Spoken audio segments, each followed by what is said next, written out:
I do need you to go and make sure. I am. Do I go ahead and talk? Yeah, I guess. Are we on? Are we on? Let's let Are we live?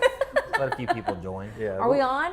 I feel like we should. Let some people join in. I'm gonna see what. Are you looking to see if we're on? Yeah. We are live. We're the horse show. This is so stupid that we're doing this, honestly. Yeah. Timing You wise. can change the name. But we are going to post this after the fact if all goes well with like internet. And so if you're missing this, you can go back and rewatch it. But we're playing Dungeons and Dragons. And it's not just me. And it's not just the boys. It's Rachel too. Rachel, find your camera. Find your light. Rachel doesn't really have an imagination. She doesn't really want to be here. She doesn't really just have like that joyous spirit that we look for in these kinds of situations, but Creativity is lacking. we are peer pressuring her into staying up and learning this game because we think she'll love it once she allows those like barriers of her mind where she thinks she's going to be embarrassed or she thinks she's going to have anxiety. Like we're taking those down tonight. So generally during bowling season when we normally play this, we do parts. So we have like one campaign that lasts That looks great. weeks. This campaign is a one shot, meaning it's starting and ending tonight. So Rachel, are you going to be alive on the other side? Probably not. No? Chilling. I don't think so. You think you're going to be dead? I think so. Are you killing her off? No, this is gonna be very different from the last. What?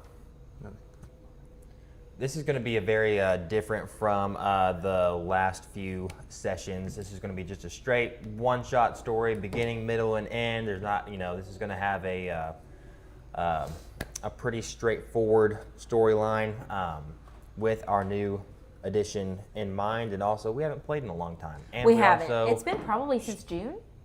yeah, No, before May. that. Before When that. I think the last time was literally when we hit 1 million. Yeah, I think so. So this is going to be a straightforward story, but it's going to be fun, a very good story, great adventure for all of our companions, and as always, we are excited to share this with all of you. Okay, so we are making sure everything's going good behind the technicalities of everything, and then we're going to start playing. Is this why you asked me what my favorite color was? Aw. I really wanted to make this as enjoyable as I possibly could for you. Nate, we're good. Sweet. Also, we just really wanted to try this new setup too with these cameras and these lights and Wait, like, what are we doing? Sorry. So, for those that don't know, Dungeons and Dragons is a game that is kind of role playing. It's a game of decisions, as Matt likes to say, where you have a dungeon master, which is Matt. He's going to explain the story to us and take us throughout this planned course of events. But our characters will make decisions along the way. We'll have to roll our dice to see if our decisions hit or not. If we come into attacks, we'll have to roll our dice to see if our attacks hit or not. And really, you're a lot freer than you think, Rachel. Like truly, there is I want you to think. I want you to get wild. I want you to let your hair down a little bit. Like for the Try. rules that do exist, there also kind of just are no rules, Like there's some Push the boundaries. Make Matt We're- say no. You can't do that. Yeah. Okay. like there's But I'm gonna be pretty, there's bumpers on the lane, Lenient. but nobody's Yeah. gonna tell you how to throw them. We're gonna have fun. I would rather have fun more So I than can granny it? You can granny I can it. granny it without. There's bumpers on the lane. Nobody's gonna tell you how to roll it though. All right. I really have to go to the bathroom, but we're gonna wait. Are you for real? Go now. You can go now. Go now. This is the Um, time to We go. can let a few more people hop in, maybe. We'll let a few more people hop in. I'm gonna take a potty break. We'll be right All back. Yeah, set that going. Everybody get their bottles of water, get whatever else they need. We're about starting in 9:30. 9:30, That's 3 minutes. first step. Alright, take your mic off before you Okay. Oh my gosh! Could you imagine? Imagine. Just like I'm posting the link to Facebook right as we speak. I'm actually very excited about this. I think she's going to be better than she thinks. She I really hope gets she has like fun. nervous poos really easily I hope she and has gets fun. like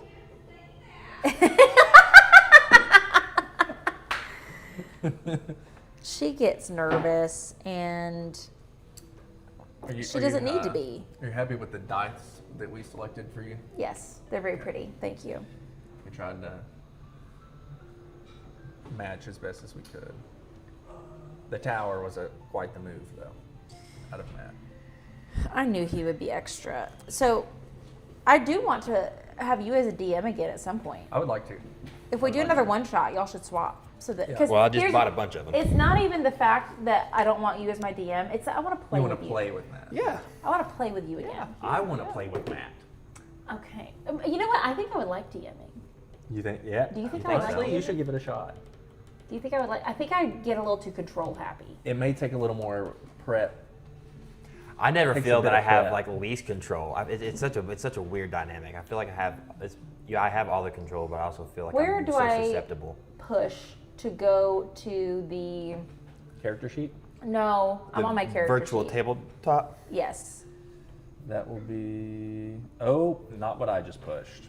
What'd you say? I pushed the little. So you're gonna go to. Because I used to have a little button. Yes. So at the top you should Manage. see a button that says. To the right of manage, you see short rest. Yeah. Then to the right, you see long rest. Yes. And campaign. Then No, I don't see campaign. Okay, then I'm gonna come look. 'Cause that's where we just got different.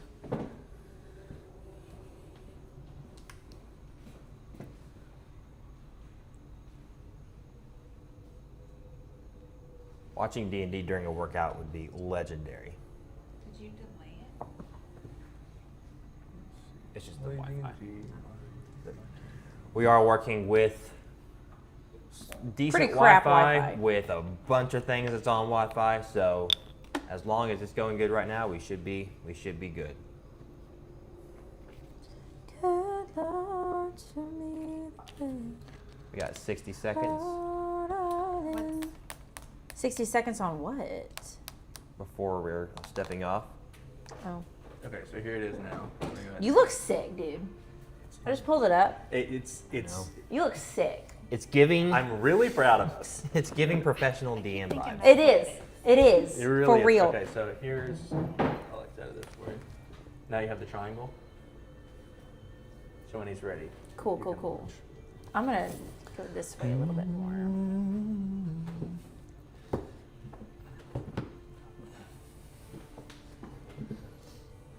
Jonathan will actually be here tonight. He's on a plane right now, so he'll get here because we're.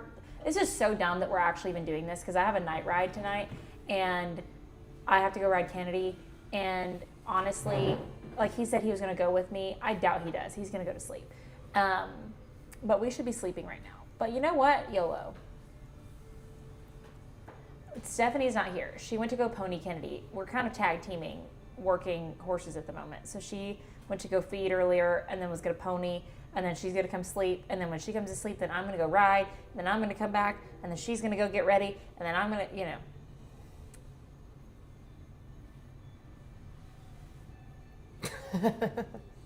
Excuse me? All right, let's do it.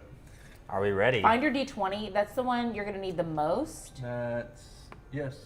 And then it's D20. And then you're going to probably need your D6. You need a D6 and a D8. So Quite this a is your bit. D6.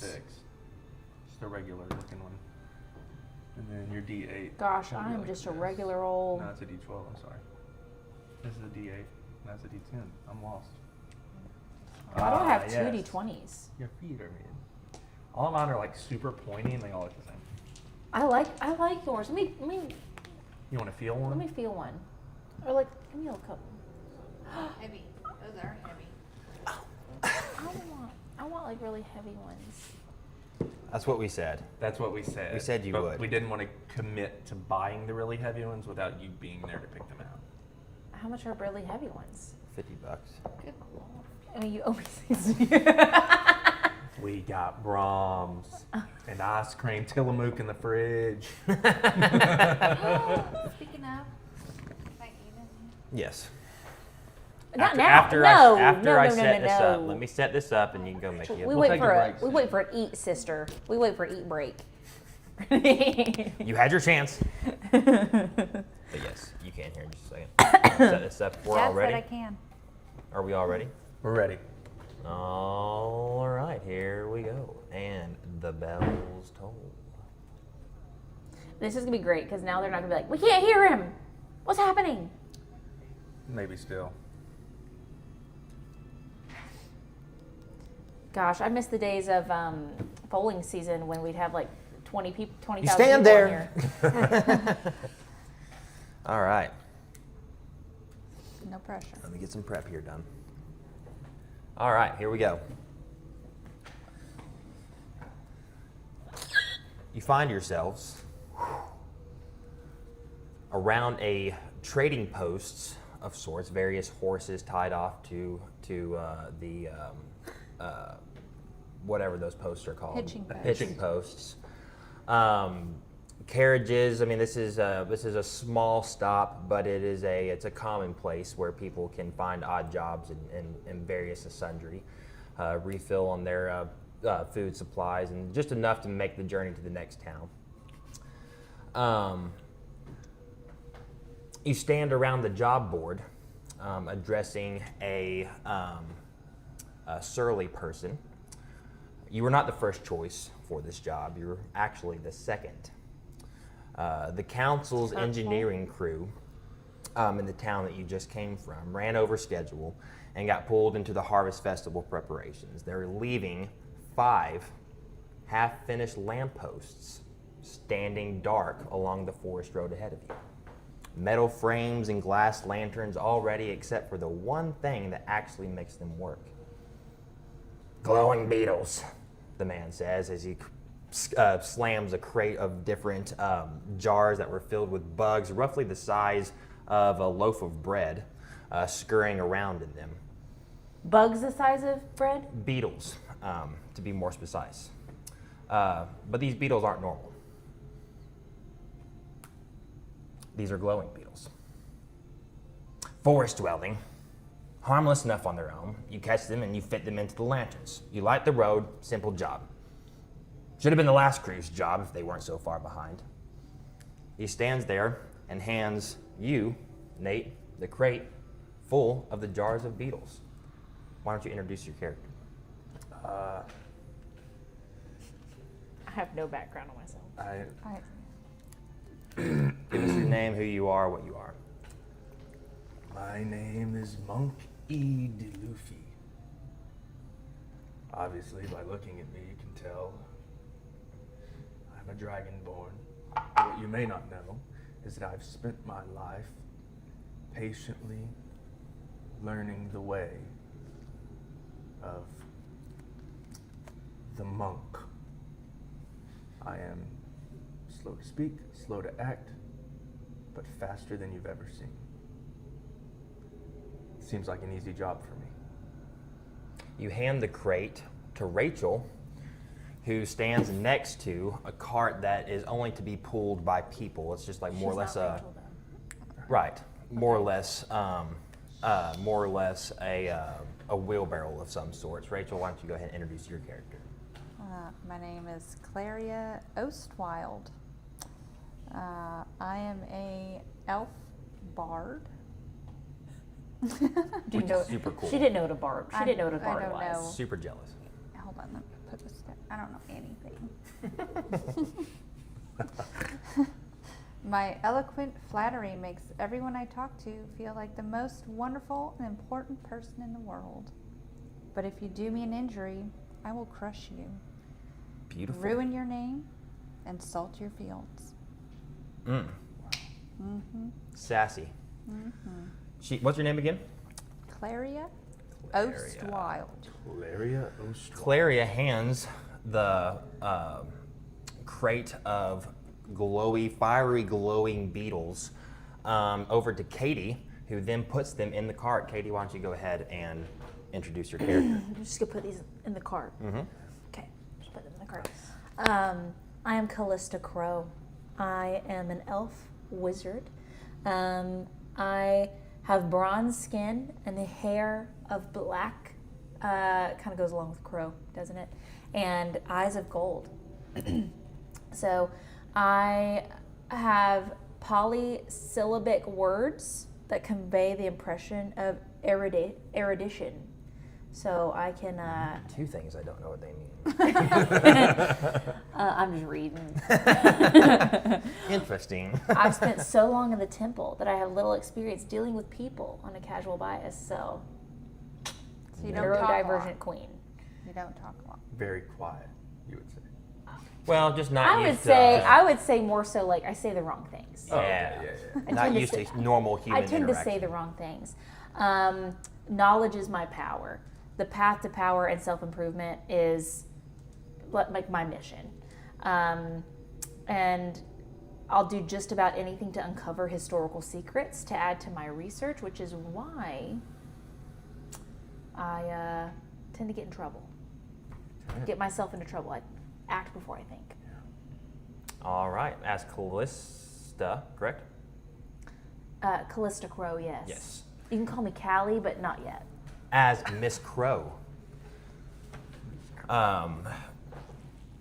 Sets the crate of beetles into the, we'll just say cart. It's more of a wheelbarrow more than anything, but we'll say cart. You prepare your minds for the more or less time filler of a job, and just to get this over with. The sun has gone down now. It's been down roughly for an hour. All in all, should be a pretty simple job. But as you prepare, you notice that the contractor doesn't quite meet your eyes whenever they say these things, and you've heard the talk around town and about why this particular stretch of road needs lighting in the first place. The town across the way, on the other side of the forest. An intruder. It's Bean! Roll initiative!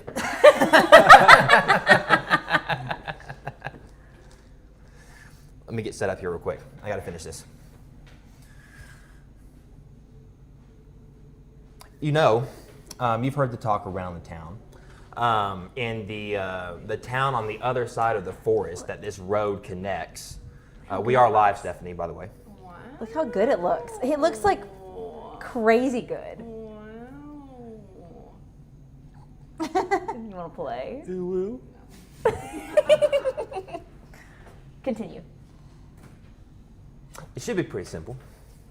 But the contractor doesn't exactly meet your eyes whenever they're giving you all this information, and you've heard the talk around the town about why this particular stretch of road needs lighting in the first place.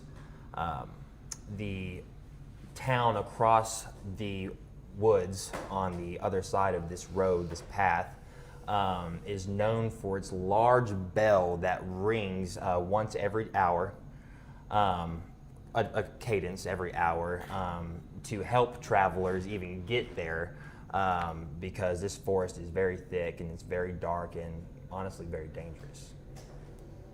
Recently, there have been travelers that didn't even make it through. Reports of robberies along the way, and sometimes even worse. The forest edge is just a short walk from town. From there, the road disappears into the trees and true deep darkness, the kind that swallows lantern light before it can carry even 10 feet. Dark. A certain mist sits low between the trunks. Even now, as the sun has been setting, this forest looked very dark. Is this 5 lampposts. I've decided I'm British. Is this something? Okay, never mind. Perhaps you could say advanced darkness. 5 lampposts, 5 stretches of dark road between here and that bell. A jar of beetles, and whatever else is waiting in the trees for you. You begin stepping towards the path, and you notice in that jar of beetles is a scrunched up map of the path that lies ahead of you with points marked on it where you need to set up these lampposts. If you'll pull up your VTT, Should we have a camera that shows one of our thing? In the future. In the future. Crazy curveball there.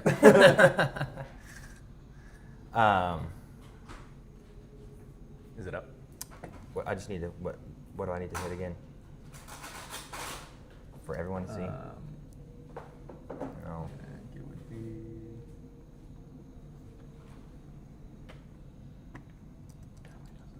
Do this launch first. What tabletop? It should be.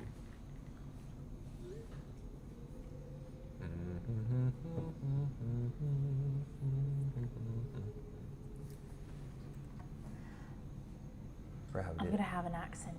Yeah, I'm thinking. The bottom right. How is Kenneth? She's tired. Yeah. Did he tell my you gosh. what time for me? What is happening? I'm going to text him then. Yeah, text him and see if. What time, good sir? Can you text him in a British accent? Aaron wouldn't get my.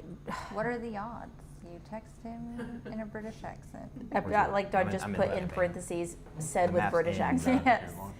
1 in 10. Okay, count us. You count us in like 3, 3, 2, 2, 1. Okay, ready? 3, 2, 1. 3. 6. So close. I wonder Ooh. what his plan. Oh. He wanted to ride her. Where are you at, right? I think before. I think what's gonna end up happening is we're gonna This always go happens. and then just like either stay or come back to get ready quickly. Like I don't think we're gonna go have time to come back and sleep and then go back. Like I think it's gonna be pretty quick. Like I'd like to be there by 7 Yeah. at the latest. I mean, honestly, like I'm gonna get on her at like 7:45, so it's not, 7, and so we need to leave here at 6:30 at the latest. Yeah. So I would need to Your be getting DM ready by has hidden the 5:30. map. Yeah. Yes. So I guess if I go ride So at like, if I just Unhiding that. I probably need to ride by 3:30 or 4 to make that No, happen. that's Unless all I just like if he wants me to ride at 5, I just need to go ready, I know, but I want to go. like with makeup on, This. and then just get dressed there, and just hang out. What is that? That would be best. Probably. It I has to kind of be hope right. he wants me to ride at like No. 5 or 6. 5 or 6. Yeah, No, I think it's- that would be way better. Yeah. I just I think it was that one. need to know It's not.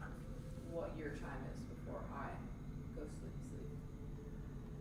But I need to pony her before or after. Mm. Well, I texted. She has a It's 6 just I enabled shared content. Yeah. Hold on. She's gotta be back by 6:30, just for a hot second. What's that? Cantaloupe tasting?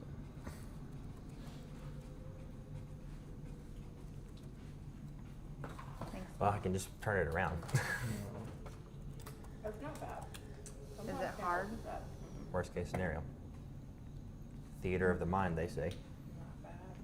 It's for in all intents and purposes, we really don't even have to have it. Okay. Is it not gonna work?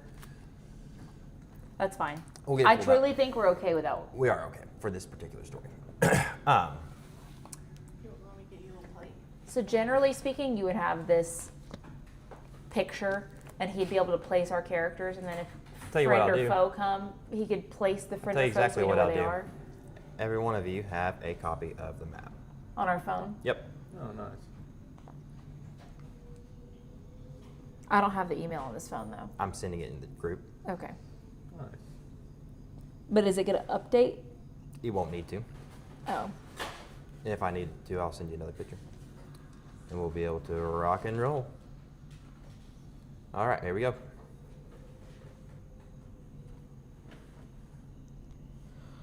Amongst the jars of beetles, 5 to be exact, is a copy of a map that shows the layout with the points of where the lampposts need to be filled, where the beetles need to be put in order to make them work. Where the red X is where you find yourself at the start of this extremely dense forest. The arrow clearly points the way. This man left nothing to be questioned as he gave you this map, and at the start of your journey, your foot. What is happening?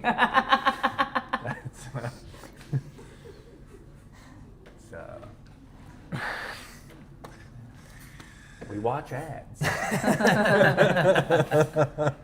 You are now at the base of at the start of the forest. Okay. And you certainly feel the dark Okay, in front of you.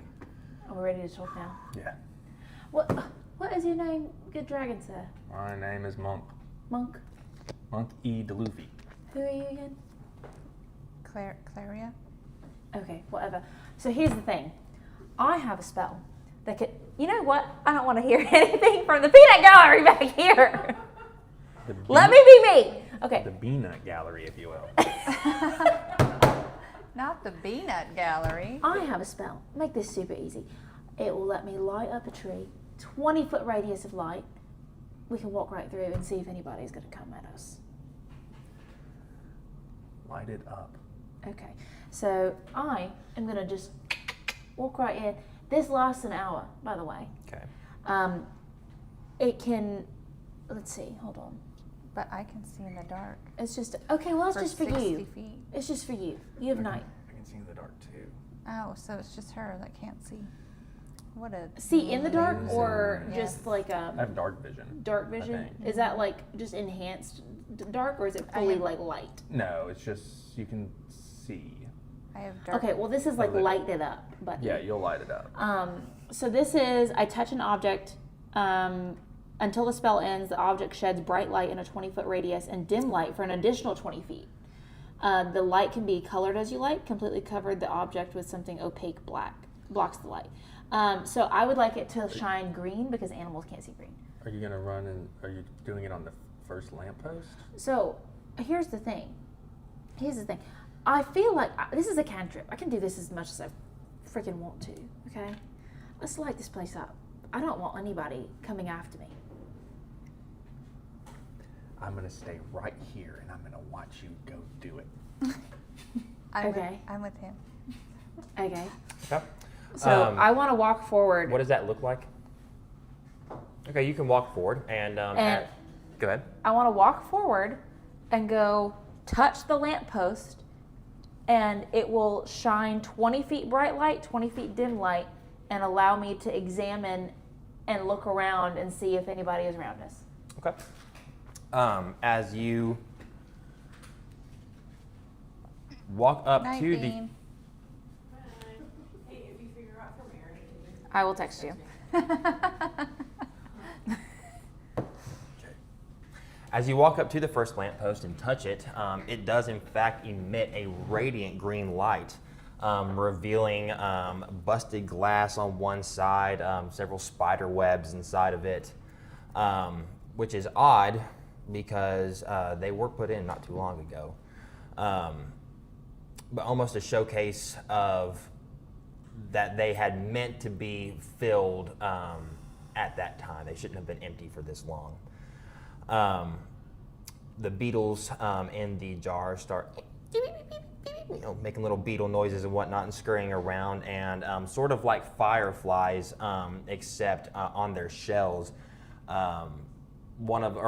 are to describe how they glow, emitting a soft flame that is not hot to the touch, but it is essentially a faux fire that comes. It's just part of these beetles' magical nature.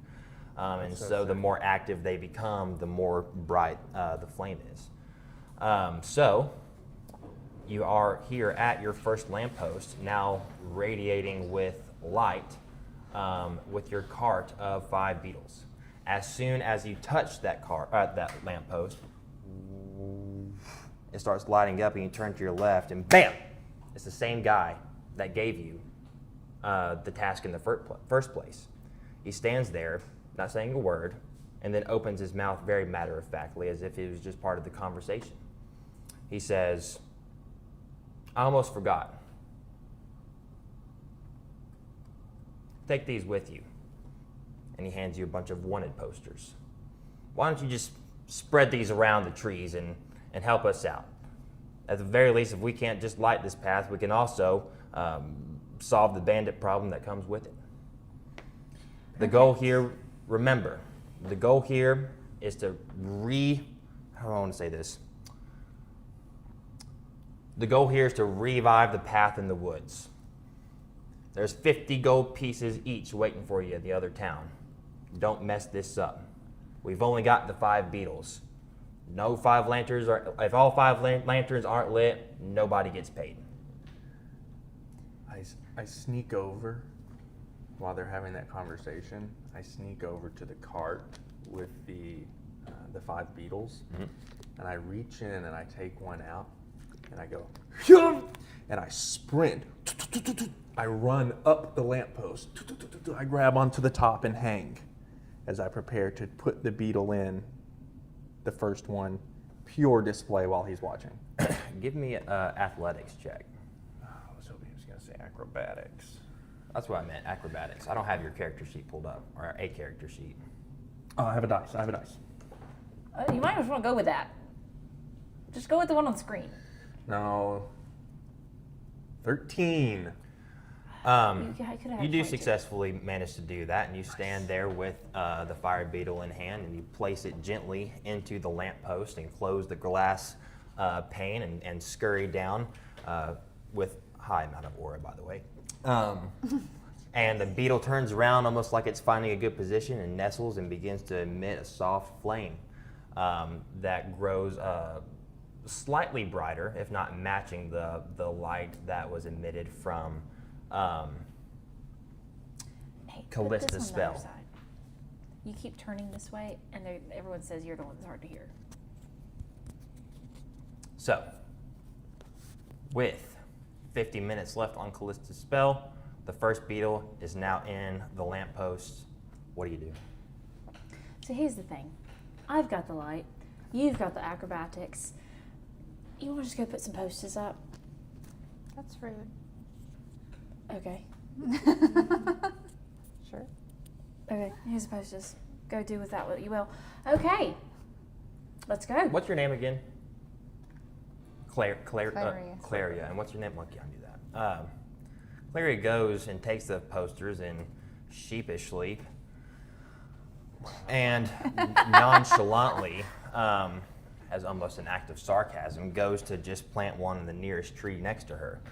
As she does, the mist that wasn't quite noticed before, as this just seemed like it was accompanied in a dark forest, is now noticeably thicker.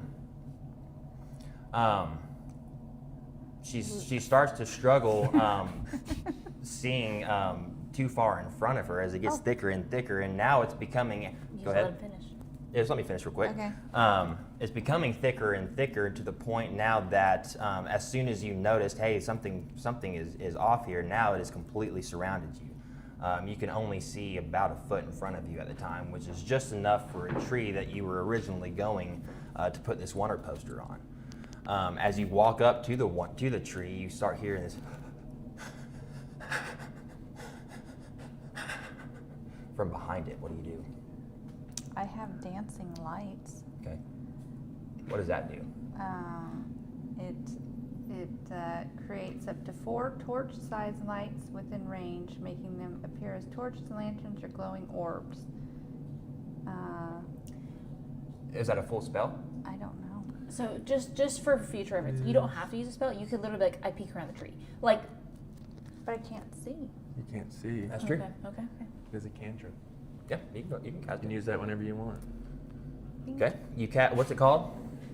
Dancing dancing You lights. cast dancing lights, and as the mist begins to grow, you begin to feel unease, but comforted in the fact that you do have this in your repertoire.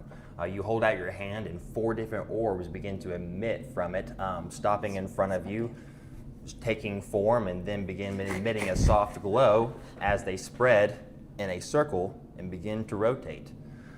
This offers a bit of light, but essentially it's kind of like turning on high beams in a thick fog. You know, there's light, but it's just it's not necessarily helping you. As you finalize this spell of yours, and you're trying to get really just as you're finalizing, you feel a firm hand grip your shoulder. Bam! What do you do? Do I fight him? You choose. This is a you Can do I- whatever can you I want. grab it and flop can him try. down? You can. Absolutely. Give me a Okay. strength check. Give me a strength roll. Roll Right. this 20. So roll that, and then so whatever number you get, subtract 1. Okay. 7. Minus. 1. No, No, it's 7 8. is the math. Oh, 7 is the math. Yeah. I'm dead. Frantic, you grab the hand, you go, "Eh," but nothing happens. And instead, the man who you now realize is behind you goes, "Oh, I'm so sorry, little lady. I'm so sorry." And you turn around and see an old, kind of crazy looking guy. He's got a long grayish beard that's sort of frayed and from insides. Some of them have parts have burned for whatever reason that could possibly be. Very dirty, smelly old man. But he has in his hand several wanted posters himself. And he notices yours that are clutched in your left hand as you're trying to ascertain the situation. He looks you up and down and he says, "Oh, I didn't mean to startle you, little lady, but I see you're after the same coin I am." Don't trust him. I grab the map out of the beetle, stuff it in my back pocket, and then I didn't forget about that. And then I walk You over. can't see him. Yeah, this Oh. You don't know this is happening. This is a straight, and I will preface, this is currently happening to you right now. What do you do? is. I make him feel important. Okay. That's fine. Using your Charisma. charisma yeah. as you are known But for. I'm not trusting it. That's okay. Using your charisma as schmoozing you it, are known to have, Dude. you say, "Oh, I'm sorry. I didn't realize that this was your part of the woods. We're just here doing a job just like you. This was more of a last-minute addition as it was. We don't necessarily mind moving off unless this is all for everyone."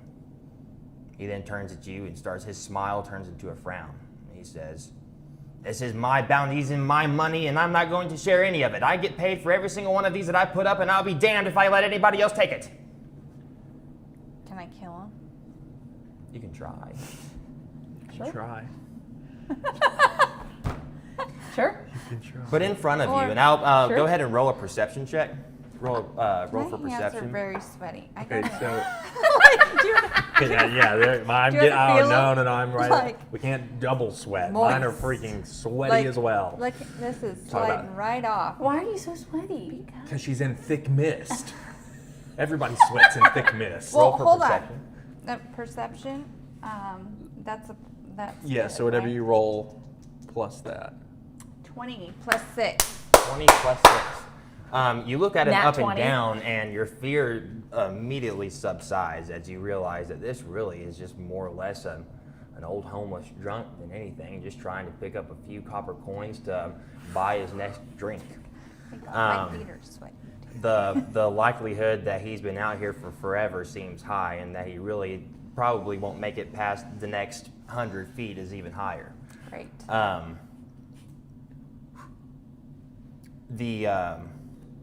Your party, wondering where you went off to.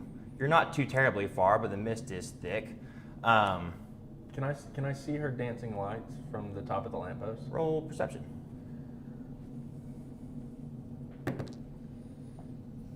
$16. You can see a soft glow, roughly about 20 feet in front of you. I want to slide down the lamppost and begin. I want to sneak through the woods to go towards the lights because I just see the lights. I want to go check out those lights. But Okay. I'm going to sneak. As you creep through the woods, you do hear the familiar voice of Claria just ahead of you. Okay. And you don't really have to roll to sneak. I mean, this is pretty much you're having to And as a matter of fact, what I really need a character sheet. Could you send me a picture? Yeah, I can. But you do hear the familiar voice, and you notice Monk E. I can only say Monkey D. Luffy. Yeah, that's fine. Make That's his my way name. through the mist. Would you like to follow him? You know, you're kind of small. I think I should go with you. All right. Unbeknownst to you, you trail behind. So here we have Claria talking to a disgruntled old man. Monk not far behind. You can now hear the voices, and Callista, you are on Monk's heels. Not necessarily trying to sneak behind him, but he just doesn't necessarily know that you followed him. You hear her voice, and what do, Monk?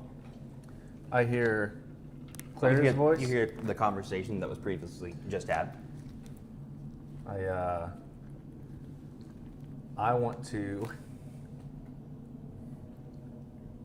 I'm going to dart through the fog, and I'm going to uppercut Don't. the guy who just yelled at her. Okay. You do so, and he goes flying back. He lands on his bump. He goes, "Oh!" as he lands, and bounties go He's an old dirty everywhere. man. He rubs his backside and says, "Now, there's no need for all of that." He picks up his bounty and says, "You know what? Have them. I've been out here for weeks, and none of this has ever even mattered. Going through mud, going through sticks, going through swamps." He suddenly stands, or he's suddenly looking, the same expression that he had on his face not a moment ago, but his eyes are gazing at you from your hands, as his head landed in your grasp. In front of you, his body still standing there, tremors just a little bit before sinking back into the mist with a very soft. The only thing that you might have seen was a blur through the night. As the body collapses in the dark, you hear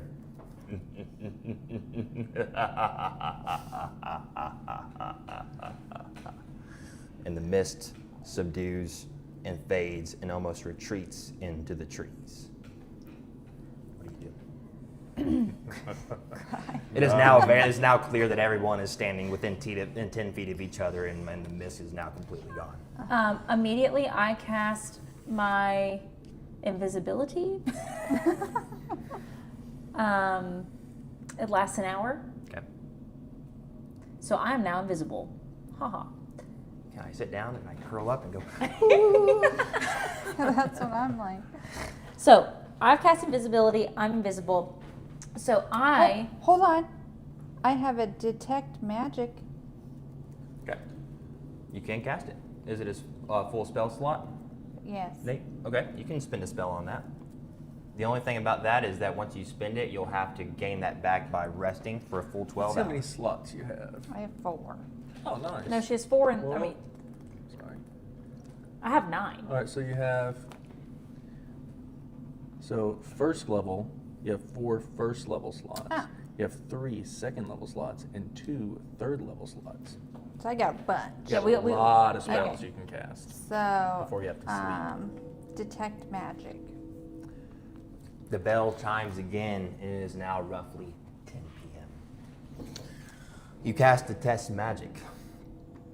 You hold out your trembling hand that's now soaked with blood of the stranger, and a purple energy releases from your hand and scans almost like a UAV scan, roughly, how far? 30 feet. 30 feet in front of you. And you do detect a soft, faint glow of what could be a little bit of magic. Pause. We're riding at 5. So I'm just going to go ready. Yeah. So let me text. Elena, did you hear that? Is it even a night ride at that point? No, we're just going to start No. really early. Yeah. Let me just tell Stephanie.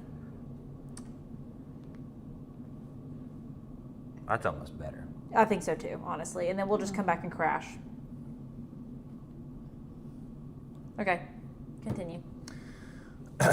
roughly about from where you are on that X in the map, roughly about 10, 20 feet ahead of you. About closer to 20 feet ahead of you. You test a soft, faint glow of magic. What type of magic? Would she need to tell us that she sees that? Or can we see it as well? You know, I would say that she probably has to see that, right? I mean, Yeah. I don't know if the test magic is a visible spell or not, to be honest with you. I don't either. But we can say that everybody can see it. If it's almost like a UAV Okay. for So everyone. it lasts up to 10 minutes. Okay. Okay, that's quite a while. So as we walk, it works. Okay. 30 feet around us. So you want to head that way? So you're gonna walk. Okay. Here's the thing. Before you go, little Missy, I don't really know you that well. We should stay together. We all have strengths, and whatever this is, just went through that man like nothing. Yeah, you're right. He did go through that man like nothing. But perhaps because I weakened him from my punch. No. Let's go. Okay? I'm invisible, so I'm going to go ahead. Where are you? You can hear me. Oh. You can hear me. You know, I touch both of you. Maybe I touch you in an inappropriate place. You know, I'm grasping. Okay, it's dark. Ooh. And and I touch you in your scaliness, and I just pet you for a second. And then I'm like, okay, I'm going to go ahead. You can hear my footsteps. I will light something up to tell you where I am. If I, see you. Well, we can see in the dark, so we can see your feet, right? But You you can won't see- see you me. can I'm see, invisible. No, we can see your footsteps. Good. Yeah, if you're leaving the train, we see the leaves you're kicking out of the way. I'm going to go ahead. So I would like to go forward, and he can't see me, and so I would like to just kind of go investigate about 30 feet ahead. Okay.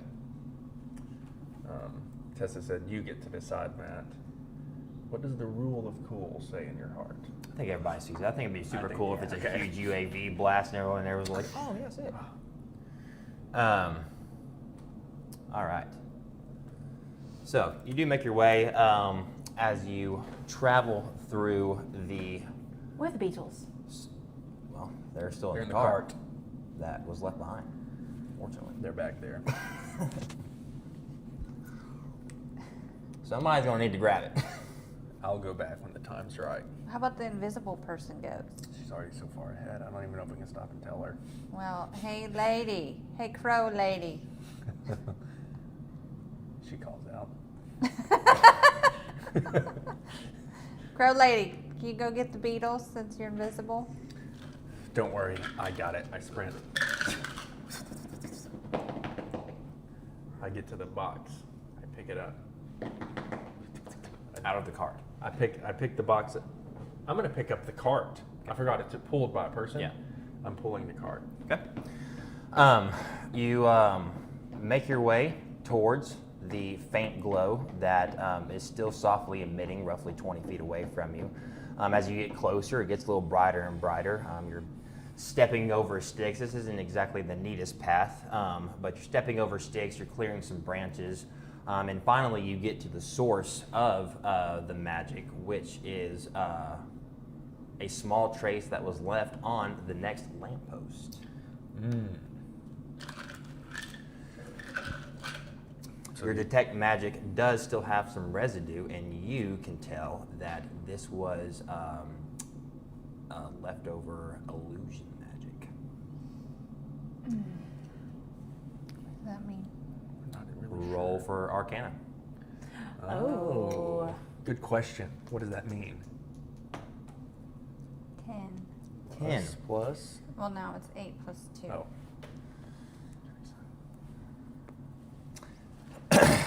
You recall that this is often used by spellcasters of basically any level. However, that it is clear to you that something was tried to be covered up here. That was attached. Something attached to this lamppost was tried to be hidden from everybody else. Is there a way to find out what that is? No. But you do hear some wings fluttering, like so, kind of like like you would hear of like mosquitoes or like bugs hitting a fly trap or whatever. But there is no light in the lamp. But you do hear a soft bzz in the distance. I make my way back over. I say, you know what? Even though we don't know what's in these woods, I'm invisible right now. I'm going to go ahead and take each beetle. We're going to go ahead and we're going to get this job done because we need gold. We're poor. You want me to change this one? Do it quick. Beetle, please. I run up the lamppost. Then I go to place a beetle. As you do, you open the glass pane, and just then the illusion magic wears off, and a swarm of bugs immediately smacks you in the face, completely disorienting you, and you fall from the lamppost. And you do, in fact, take one health point of damage. I have a healing word. Don't use that yet. On one heal. Don't be wasteful with your spells, Claria. Whatever the frick your name is. You fall and you take 1 health point of damage, and you are completely disoriented as this swarm of beetles seems to be like all around your face. Roll initiative. Just as a monk, I do have slow fall. Noted, you don't take the health point then. I can use a reaction. Can you do it in a disoriented state? You know what? I'm going to say I cannot do that in a disoriented state, and I'm taking the point. Oh, yeah. Everybody roll a d20 for initiative. And get me a notebook. So now you will add whatever you got. Is that a 6? Add that plus 3 to it. Oh no. 23. 3. 9. 3. 3. With the modifier? Yes. Oh, that one? Oh, my. 23? Yeah. I got 23, yeah. 9. I keep wanting to call you Clarissa. That's fine.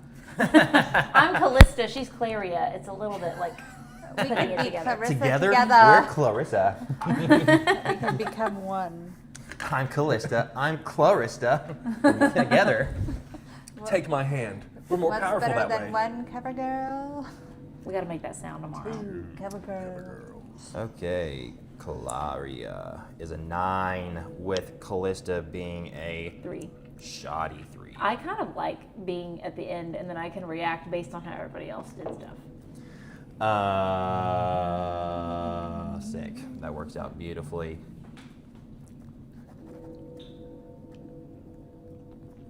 Order of initiative is Monkey, and the swarm of insects, then Claria, and then Callista. Callista. Remember, I could be Callie, but not yet. You may have to be for me. Alrighty. So, What is happening? Is that from my shirt, or is that from this? it's from the insects. Nate. Don't rub it on me. Monkey. Monkey D. Leafy. Okay. Leafy! You stand there on your bum. Sit there on your bum with a swarm of insects around your face. They feel like what are those beetles that always are really hard that are on screen doors whenever you're like around? Oh, like kisser bugs? Yeah, like those kind of beetles. They feel like those just pounding your. I mean, like they're hard beetles, just kind of like pounding your face, flying everywhere. Their little legs are kind of making little cuts into your face. What do you do? Oh.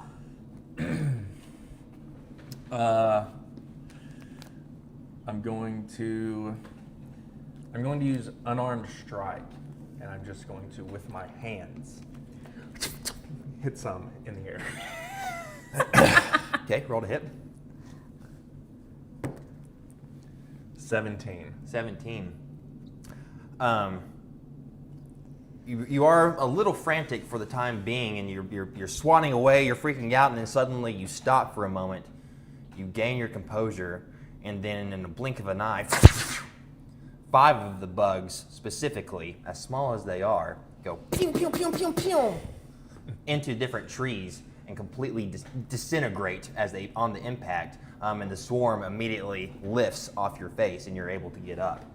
And I will use my second attack to jump and go after them Okay. for a second strike. I would say they're about How far 5 feet above you right now. Amazing. Ooh. 8. 8. Confident by your previous endeavor, you go to you successfully sort of double jump off the lamppost, but the bugs just and move right towards Claria. Instead of swarming, they just start going with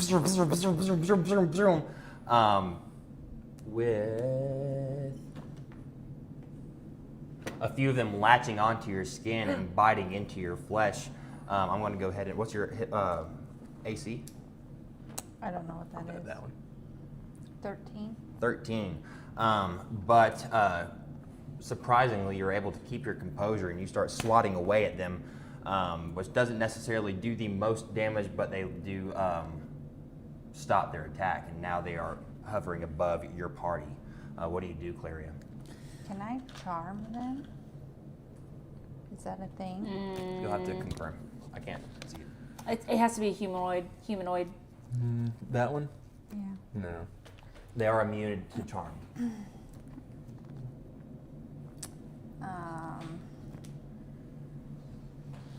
And have resistance to bludgeoning.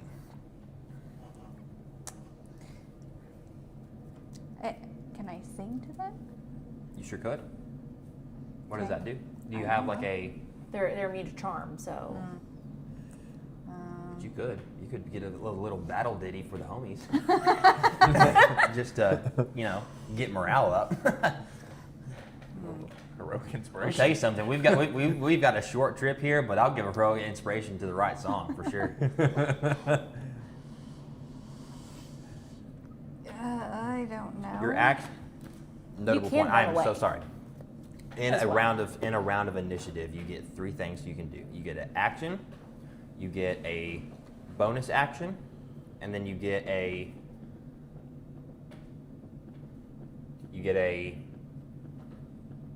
Nate. I think that's it. You get to move. Yeah, and you can move. Yeah. It shows you. So you don't have to attack. You don't have to do anything. You can just run away if you want to. I have a thunder wave. Yeah. Amazing. I'm gonna do that. Yeah. That actually might be sick. I'm so curious. Okay. I didn't give you some hit points, so I'm gonna go ahead and give you those hit points now. Because you should have got some hit points. No, from your attack earlier, I meant to take those off. But I'm just letting you know that I did take those off. Go ahead. You want to use Thunderwave? Yeah. All right. Roll to hit. Fuck. Farts. Farts. Oh, fudge knuckle. So you'll have, what is this for? Which one? I don't know. Thunderwave. That one. This is, it has a concentration save. Okay. Concentration save. Okay. 14. Okay. So you're gonna cast this in this number. He has to roll a 14 or higher to Perfect. avoid it. Cool. All right, here we go. I have not rolled higher than an 8 all day, so. A 3. Hell yeah. So it hits. So now you're gonna roll 3d8. I don't know what that is. Is it this one? Yes, 3 times and add it all together. Here, give her ours. What is it, D8? This one. Oh, yeah. You got it. 1 What do I have to get? plus 4 is 5. This is damage. This is damage. Plus 5 is 10 damage. Plus 10 damage. Well, successfully, after evading the first torpedo strike that they gave you, you stand up and brush the remaining dirt off of your elbows. You stand firm and you cast Thunder Wave, and immediately a EMP-like blast Oh, that was sick. Right with the dong. emits from your hand and completely disperses the swarm of insects, shattering them into all the different branches of the trees and whatnot, and they are completely demolished, and you have It's funny high five. That's sick. and you have defeated the Well, swarm. bloody hell, I didn't even get to do anything. Oh, darn it. You'll get your chance. I You promise. are invisible. Yeah, we didn't even know you were here. I didn't know where you were. Ah! Whoa! yeah! Whoa, where did you come from? The craziness of the situation dies down, and your beetle monk that was taken out of the cage, you notice, is sort of slowly crawling down the lamppost, kind of like just. We can't let it get away. I'm gonna run back over. I'm gonna take him into my hand. Hey, Give him a little boop. And I look at him. use Mage Hand, which is a cantrip, and I can from 30 feet away use a floating hand to grab and manipulate things. So you just see a floating hand come over, pluck it, and put it in the lamppost. All right, you go to. And that's I don't have to roll for that. Like that just happens. I'm cool with that. You go. You stand there invisible, and to the other party members who know that you're there, they can't necessarily see you, but they see you look at your hand, and around forms like a glove, like of a purple transparent glove. To them, it's just like a purple hand that then lifts off from your original hand and starts floating above you. Gives it like a little, and then it flies toward the bug. As you are attempting to maintain your concentration and pick up this bug and move it into the lamppost, you don't necessarily notice that your face is starting to get a little bit damp. It's getting kind of hard to see as the mist is now fully Not the surrounding mist. your head, and everything grows completely silent to you. And all you hear is, "I see you." And the mist dissipates, breaking your concentration of the spell, and the magic and the mage hand goes. Does the beetle fall? The beetle's just going, going down the pole.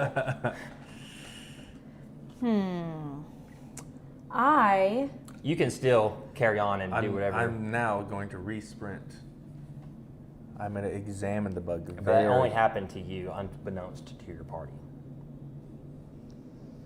Nice try. I run over, I re-grab the bug. I take a very close look. I'm examining this bug to see if there's anything extra special about it. Roll perception.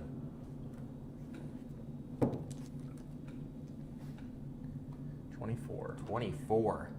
You gaze into the fire beetle's eyes. Its black, empty, doll-like eyes look at you as it kind of goes, and emits like a little flame. It like adjusts its wings and whatnot, and It's just kind of looks at you.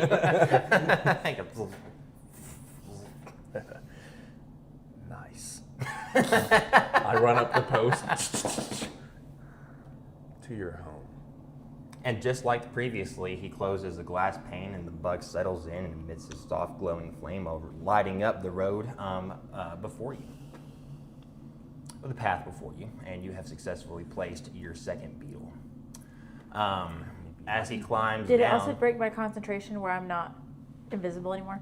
no, just on that spell. That was a lot of concentration to try to keep up both, and that certainly messed you up.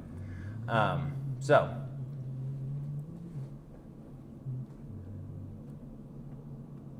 You have now successfully lit the second lamppost. What do? I guess As you climb down, you do, however, hear off in the distance, as you might in a spooky dark forest,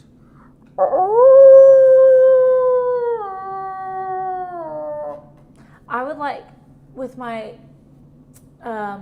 wisdom of multiple things around in this world, I would like to listen in on that and make a judgment if it is a regular wolf or a werewolf. Dire roll animal handling perception. Roll perception. Yes. 6. You listen, you're like, I know I've heard that somewhere. That's a wolf. That's a wolf, if Dang I've it. ever heard one. The eerie howl breaks the silence of the post-conflict of you and the bugs, but the noise of the night sort of lifts back up. Soft owls, a little breeze through the woods, but it certainly feels heavy in the air as you continue on down the path. You carry on towards the next lamppost. I do. The air is feeling heavier as you go. You notice that as you continue to walk, various bits of clothing and torn, bloodied rags litter the ground, not necessarily in a pile, but just sort of as you go, you start to see more and more of it. Bloody clothes on the ground. Is that what you said? Mm-hmm. Bits and pieces of it. I want to go pick up some of the bloody clothes and look and see if it was recent or fresh. Roll investigation. Okay, 15 plus 6, 21. You pick up a piece of tattered clothing, and as you alternate it in between your hands, you notice that some of the blood is staying on your hands, still wet. You do also notice that you've seen these uniforms before somewhere, often, as a matter of fact, in the previous town. These very closely resemble the engineering crew's uniforms that they use, and of course the engineering crew does various things. I mean, 90% of them are working on building this harvest festival and all that good stuff. So the engineering crew goes and does jobs, but you know that this is certainly an engineering crew uniform. Interesting. Looks like someone's been here before and failed. So, here's my thing. Do we just do this as quickly as possible and get out of here? I am fast. I think be faster. I immediately reach in and I grab another beetle and I sprint towards the next lamppost. You grab the beetle and go ahead and make an athletics check. 11. You grab the beetle and sprint, and as you sprint, the light begins to grow dimmer and dimmer from the previous lamppost, and you kind of sprint towards the darkness. And before you know it, you end where you think the lamppost ought to be, but you don't necessarily see one. Instead, you're sort of surrounded by trees, and where you thought on the map you were sure the lamppost was, but you realized that you didn't have the map because it was still in the cart. No, I put it in my pocket. It was still with her. I sprint forward because I'm like, you know what? He's going to be in the dock. And I go cast my cantrip of light on the nearest tree to him, and it gives us 40 feet of sight. I will say that as you have, right as soon as you disappear into the dark, she sends her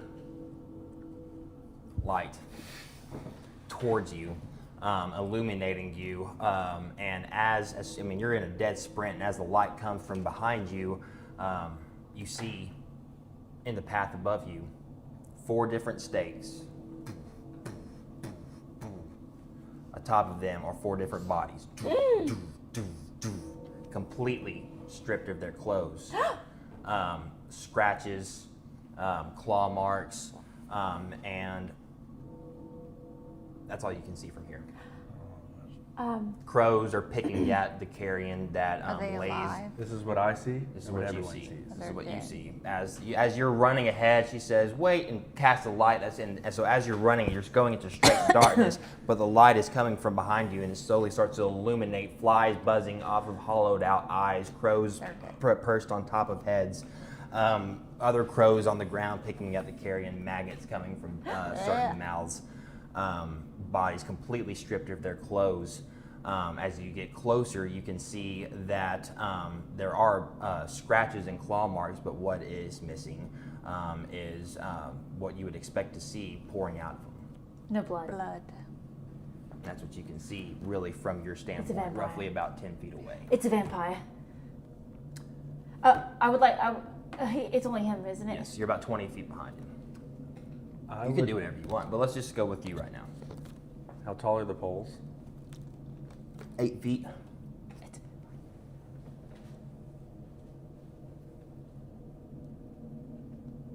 And you're about 10, 15 feet away. I would like to just.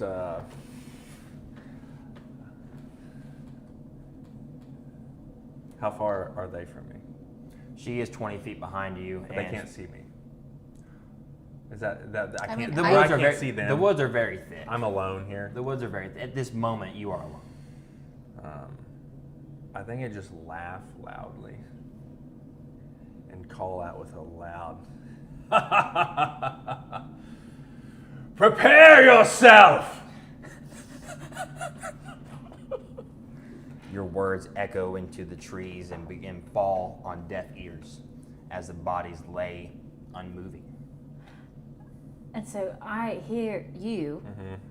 I'm like, fuck. And I run up to you and I look around and I'm like, I think this is a vampire. Can I look closer and look for bite marks? You can investigate, Yes. Which Thought would I might require a lure roll. someone out. What are you doing Challenge. as she runs forward to join a? Go with her. You're gonna go with her. Yeah. 14 You both plus 6. 20. Math. The Clarissa girls. No, stop it. The Clarissa girls. Uh, That's funny.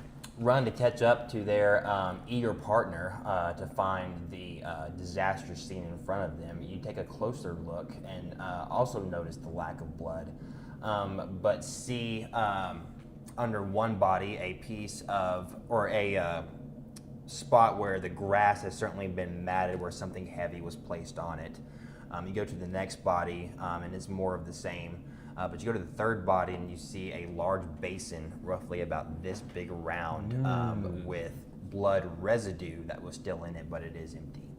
On the next body, you see blood. This one does have blood residue that's still dripping off of his feet just a little bit. But on the third body, you do see a empty basin with blood. So they drained them instead of. It's Yeah. not a vampire. It's going into the basin. There are cuts all along the body. Some of them, it's werewolf. sort of body specific. One body is more or less torn up by something a little bit more savage, perhaps it seems. And some of the cuts seem more surgical, very precise, very clean. Something that would give. I won't say that, but yeah. I'd like to also look around on the ground for paw prints. You look around and you do. Give me another investigation check. You're investigating a lot. Frick. 7. You're still a little torn up from the sight in front of you, but you don't. You notice. You notice the cuts. You notice the basin, and you notice that there is certainly something bad happened here. But that's about it. I'm also looking around. Okay, roll investigation.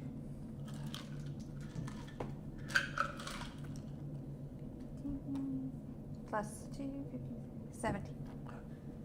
17. You, however, noticed that behind the last body were boot prints, a set of 2, and what looks to be one singular human footprint.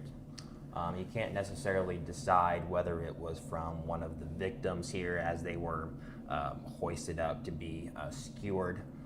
You can't necessarily tell much of anything besides that, but it is clear to your party that this was more of a display than it was a simple killing. Could I roll survival and follow the footsteps? You can. I'm gonna track these jokers. Aren't you a dragon? Aren't you supposed to be like a fly or 22. something? 22.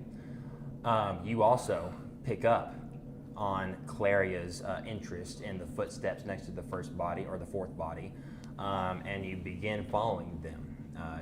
Does your party follow? Yes, Yes. I followed. As you continue on, Am I still invisible? yes. It is now 11 p.m. As you begin to follow the boot tracks, trying to think whatever you said. Yeah. As you continue to follow the boot tracks, you're sort of like really conscious. It's very hard to see. You find yourself being led towards the light of the previous lampposts. If you'll look on your map, I would say you are roughly on this around this second tree here, in between the first and second black dot. It's about halfway there. Okay.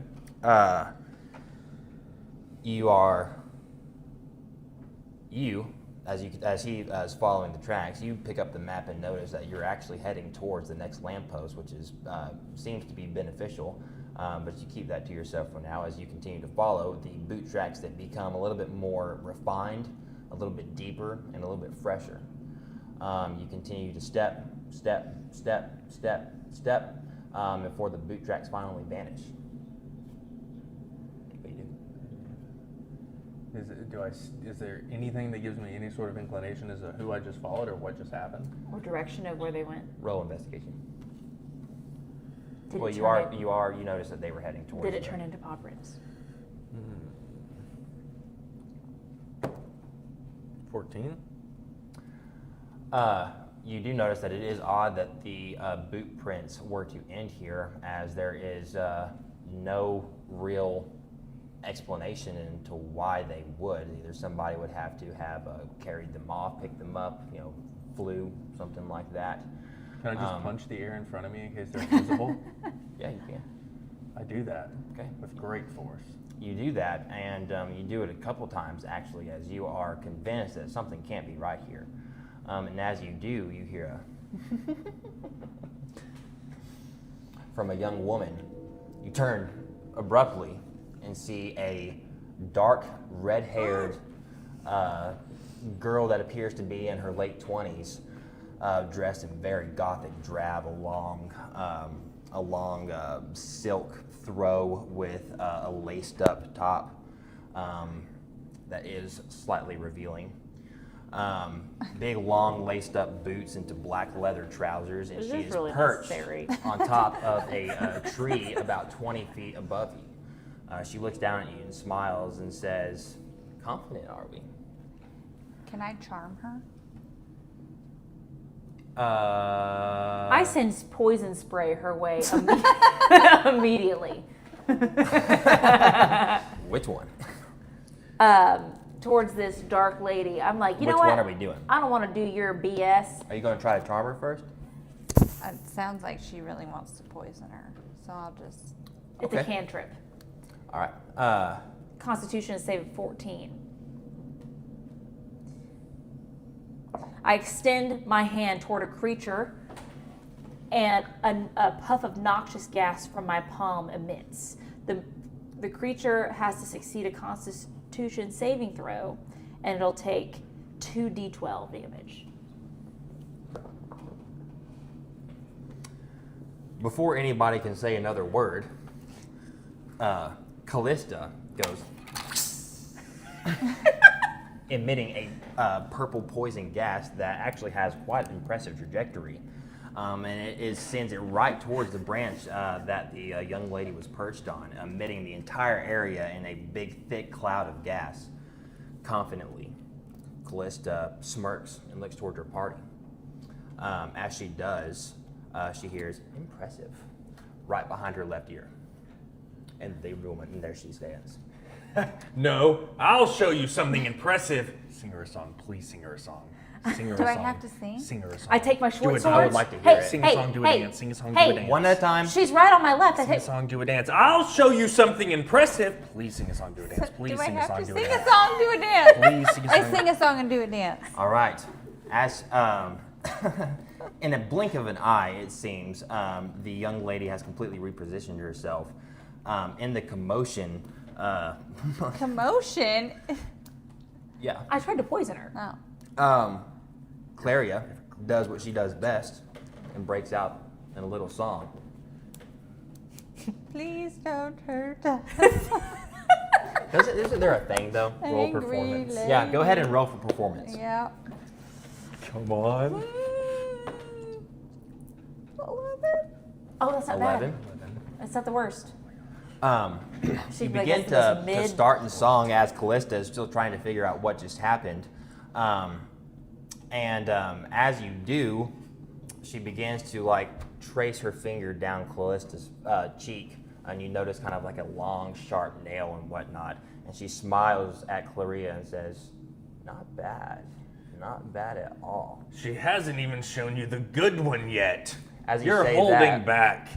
As you say that, Claria looks to her left, and there she stands once more. Nobody has ever... To her. To her. Give me one more. Roll. Mm-hmm. It's sticking to my head. 29. 29. Pour your Claria, little heart out. a soft tear begins to run down her cheek. She grips her sweaty palms together. I do. She reaches into her bag and pulls out a lute. A flute. Lute.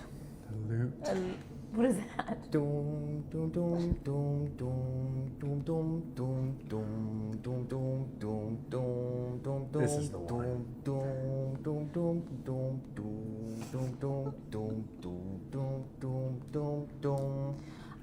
Everyone opens their eyes, and the woman's gone.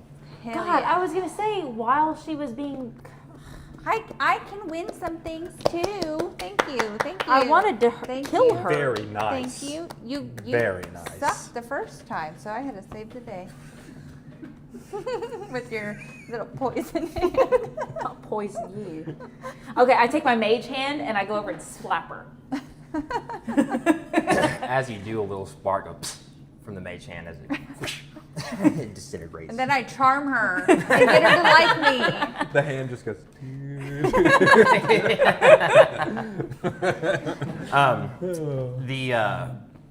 She fades off into the distance. Of course, the song being so powerful, it actually kind of affects you guys, and you can't help but sort of like close your eyes and give a little ditty. Yeah. Dun, dun, dun, dun, dun, dun. Before you realize, oh, this is not the time to be doing this, and she giggles off into the night.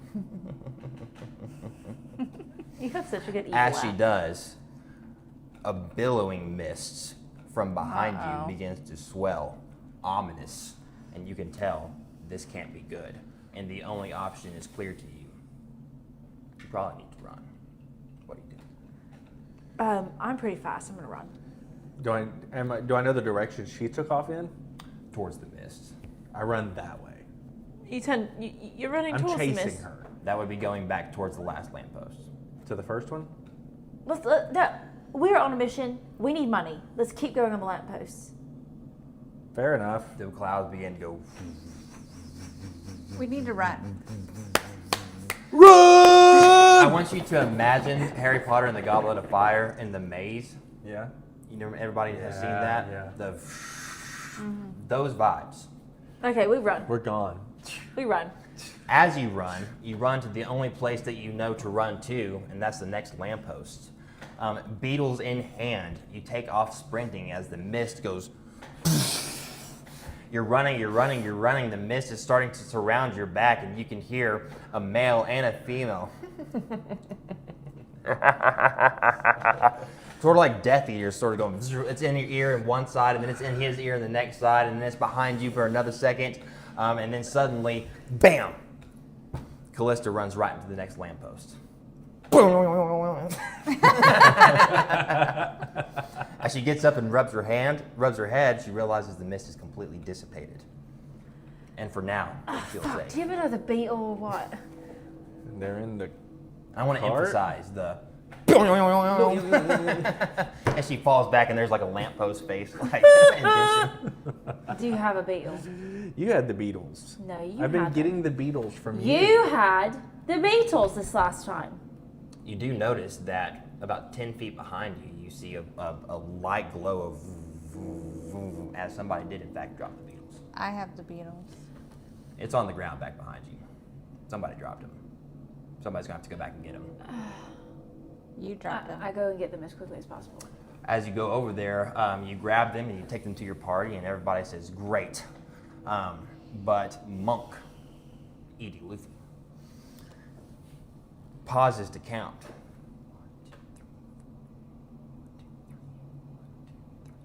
And notice there's only 3 beetles in the crate. I thought we And already you done needed 2. 4. I thought we had already done 2. I'm sorry, 2. I'm sorry. I read my note wrong. There's 2 and then we There's need 2 3. and you needed 3. We've lost a beetle. Or a beetle's been stolen. You do see that in your haste, a lot of the jars got, some of the empty ones that you had kept have completely vanished, and one of them lays busted in the crate. One of them has what? It seems that you are missing a beetle, as one of the jars appears to be busted in the crate from the jostling around from the running. Can I see it in the dark? The beetle? The lost beetle. You do not see a beetle at all. Mm. But you have arrived at the next lamppost. The lampposts are roughly 10 feet tall. Go ahead and put it up there. We'll figure it out. I grab one of the 2 beetles that we do have. I run to the top of the lamppost in fashion. To your home. So you're the beetle guy. I'm the beetle man. To your home. You open the glass pane, and as the beetle perches on top of your hand, it gives like a little cute little, and turns around, and then whoosh, is snatched immediately from your hand. And you gaze and see a giant pair of wings hovering above you with the beetle in its snare. Roll initiative. We all have to? Yeah. 13. 13. 17. Hold on. My dexterity is 17. Jeez. 20. My Say that again. dexterity is 16. Who had the highest? 20? And then I'm second. 20. What'd you have? 13, but my dex is higher than Nate's. 13 also. Oh, sick.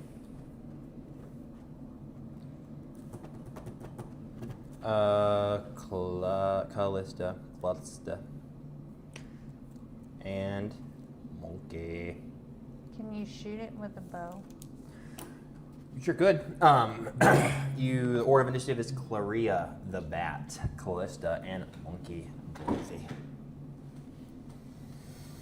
Claria, you notice immediately the beetle being snatched from Monk's hand as the bat roughly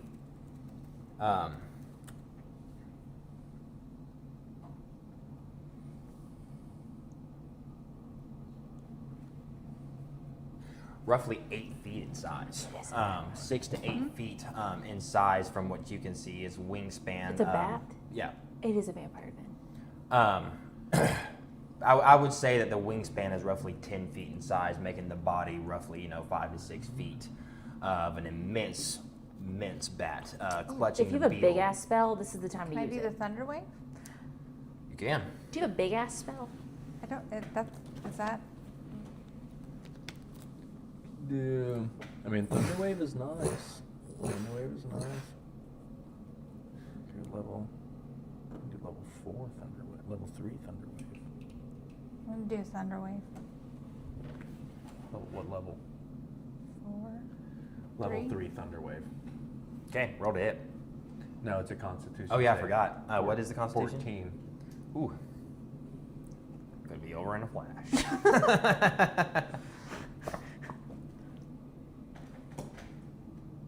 But it misses.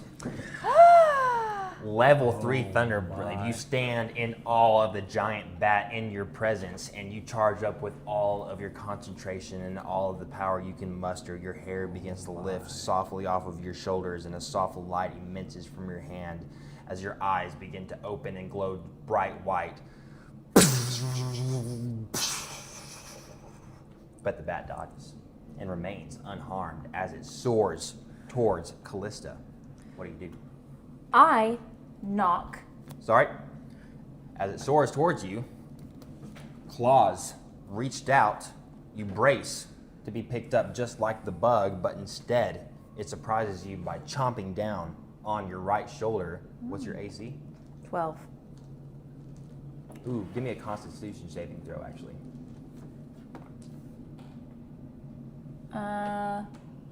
8. Bummer. What's your AC? 12. Oh. Well, it misses. Are we going to count that? It misses? Are we counting that? You're the DM.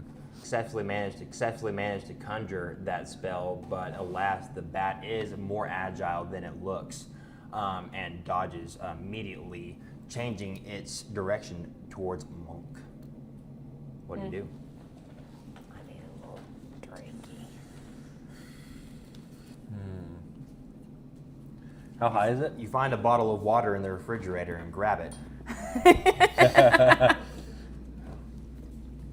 How? This is flying right now? He is flying roughly about, he's probably 10 feet away, but he is flying towards you. He's flying towards He me. is flying towards you. Right now, at this particular moment, he is 10 feet away. Okay. So I'm gonna look up at him like this. I'm gonna hit him with a A Kubrick stare. Gambare, gambare. I'm gonna sprint towards him. I'm gonna jump. Unarmed strike right at the bat. Roll to hit. Why? 11. He's a monk. I'm a monk. You got nothing. About all he has is these hands right here. As you do, the bat acts like it's going to embrace it almost before doing an aerodynamic barrel roll right off, and you go right into a tree, and you find yourself caught up in the branches, roughly 8 feet up in this tree. Claria, now a little bit. Huh? I can attack again. Do you have? I don't know if you have. I have more attacks. Okay, go ahead. I push off of the tree and launch back towards him. Unarmed strike. Gah! Roll to hit. 12. You do miss landing your blow. However, you have found yourself atop its back, as it is now not necessarily frantically trying to get you off, but almost taking you for a ride as it soars higher and higher and higher, and you are now roughly 40 feet above the ground. And as a bonus action, I unarmed strike to the top of its head. You get 3 unarmed strikes. 20! Roll for damage.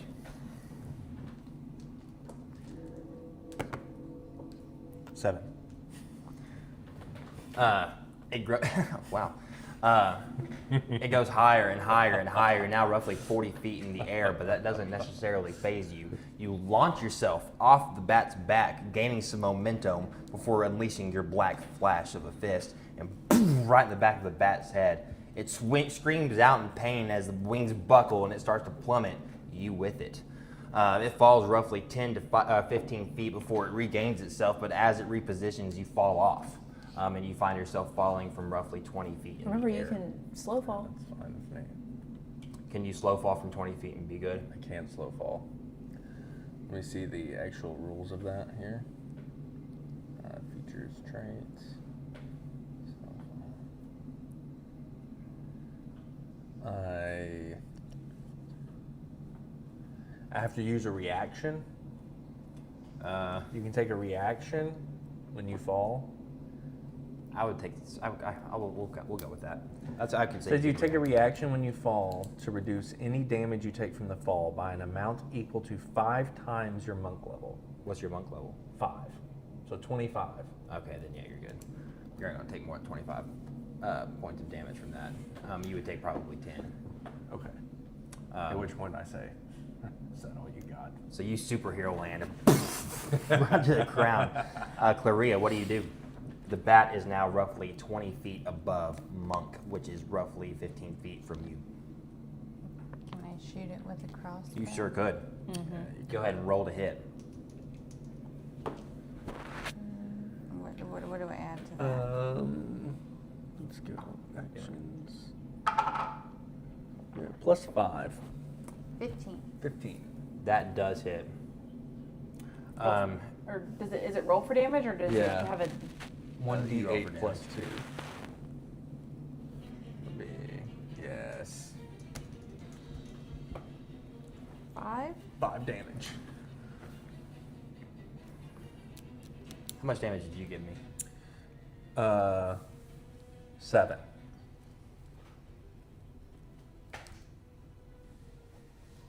All right. As it stunned and dazed, as it still fixes itself flying into the air, you reach into your sack and pull out your trusty crossbow. You load a bolt and aim true towards the bat, and it strikes its left wing, and the wing immediately buckles as it forces the bat to the ground. Callista. The bat then turns towards the nearest person to it, which is Callista, and begins to hobble, but very quickly as it and advances Terrifying. right towards you, or lashing out with its teeth with an AC of 12. Unawares, it latches onto your leg, sinking its teeth into your calf, and you scream out in pain as you take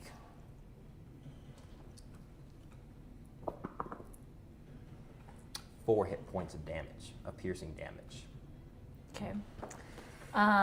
With it being right underneath me at my calf, and I scream, immediately my gut says, I reach with my hand down and just do firebolt, which should hit 120 feet ahead of me, but it's like right there, so it's gonna just like hopefully lava it, and so I have to roll for that. Yeah. 19. That's a go roll for damage. 2d10. Wow. Let me see. Which one's the 10? Is it this one? I think so. Yes. Okay, first one is. Oh, wait, no, it was 12. Just kidding. Where's 10?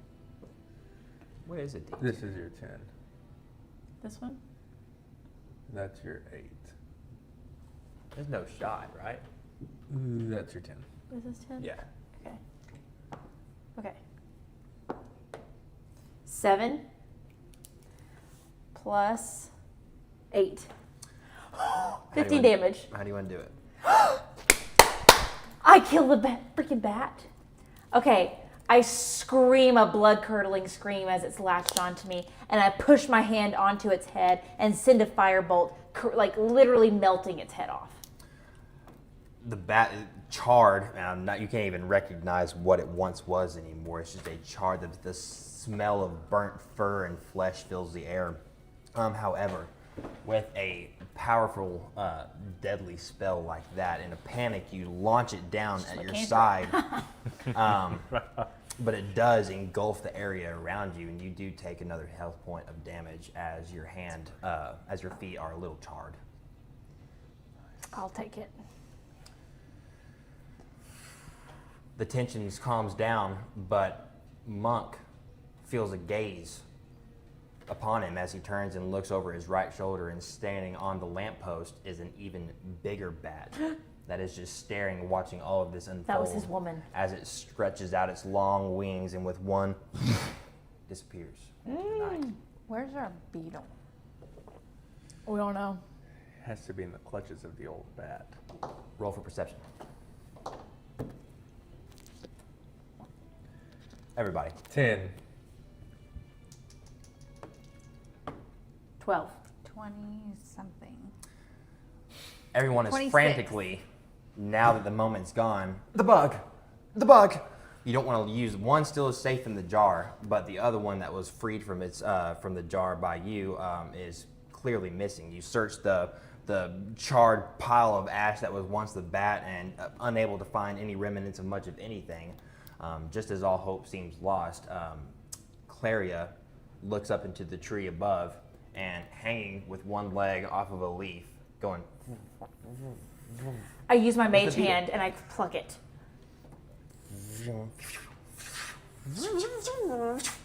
At this point in time, your invisibility has worn off, and as the beetle returns to you, you become revealed to your party and the rest of the world. You were here the whole time. When did you get here? I literally killed the bat. I thought We he just helped. died. We helped. Old age. The beetle, now returned safely in your hands, finds its way into the lamppost where it originally was supposed to go. I use my mage Nice. hand and I just go. Successfully lit the third Mage, I like the lamppost. mage hand. Third post lit. Yeah, but when you do a be right back, where do you put it? It's just on you. It's just on me. It's on you. So.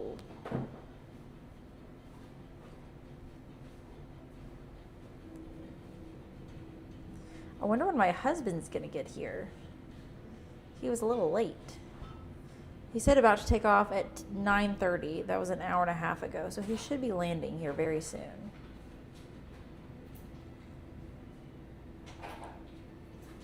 What? Hour 20, hour 30 in flight? Honestly, couldn't tell you. Something I feel like it was close to 2 hours.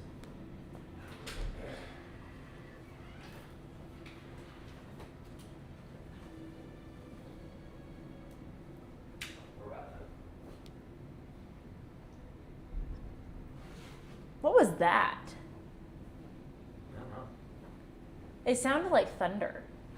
Yeah, I think it's the music. Was it? It felt it. I felt something. Yeah, I felt though. thunder. Maybe Nate fell down.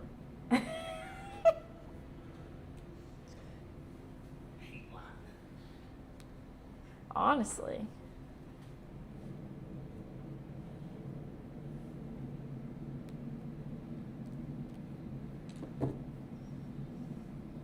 So, like the entire thing is just in this forest. Pretty much. There's a climax in the end and all that good stuff, but it'll be a cool little story. I think I got a cool plan. They are vampires, aren't they? Get 'em, buddy. Get 'em, buddy. Don't ignore me. Just want to listen to the story. Everybody else seems to like the story, so that's good.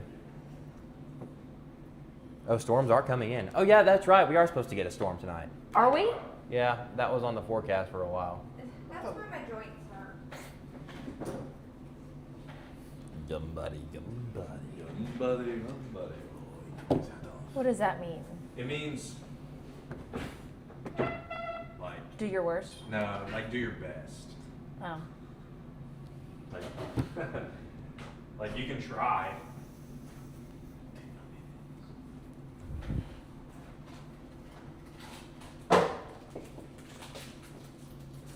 Are we ready?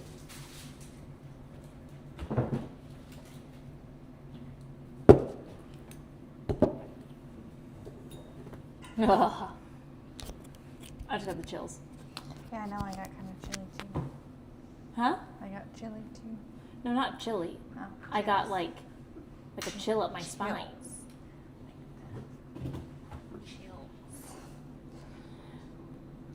I wanted to be like you. Stephanie locked me out of my bathroom. What is she doing in there? Probably showering. Oh. And I wanted everything. Last we left off. So I tried to be like you. And I got swept away. I'm a little chilly. That was so. That's like kind of what we're looking for from a bard. Oh, well. You got me. 3 posts lit, 2 remain, 1 fire beetle in hand. You gather around the third now lit lamppost towering 10 feet above you.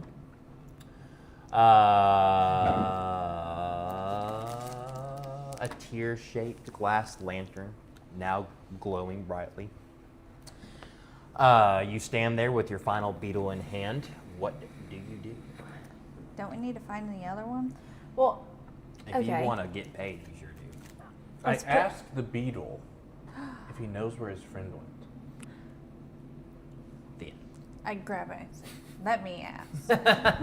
do you have good animal Roll handling? for animal handling. No, I don't. But she may just be that way with bugs.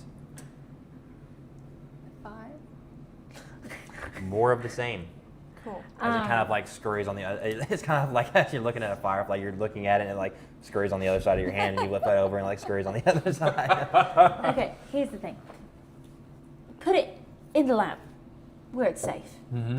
Then we go search. Mm-hmm. Not me. Yes. Bug me. You know the drill. Up the post we go. You already put that one in. This No, is your last bug. This is the last one. He's Yeah. putting it in. No. You already put this. You had to. There's already one up here. You had to. You put it in. This is your last one. So we have to go to the next post. And your time to go to the next bug. Okay. Well, just hold on to it. Let's go to the next post. As soon as your feet touch the ground from scurrying back down It's in my pocket. a pointless climb of a lamppost, you hear off in the distance, "Please, please, somebody, please, please, please." Can we just ignore that? You sure could. Cool. Let's go put the beetle in the lamppost. You make your way towards. You look at. You're referencing your map. You lock in on the next location, which seems to be roughly straight ahead, a little to your east.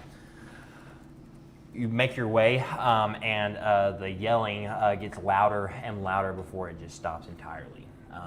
You continue to walk towards the path or towards the lamppost, and by the time you arrive it's almost as kind of like a distant.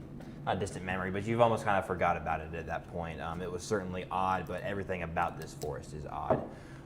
You are still sort of freaked out and tense from the battles before, and it's best in your mind to avoid any future complications. You arrive at the base of the fourth lamppost. This one, however, the top of it is broken off and lays on the floor, or on the forest floor in front of you.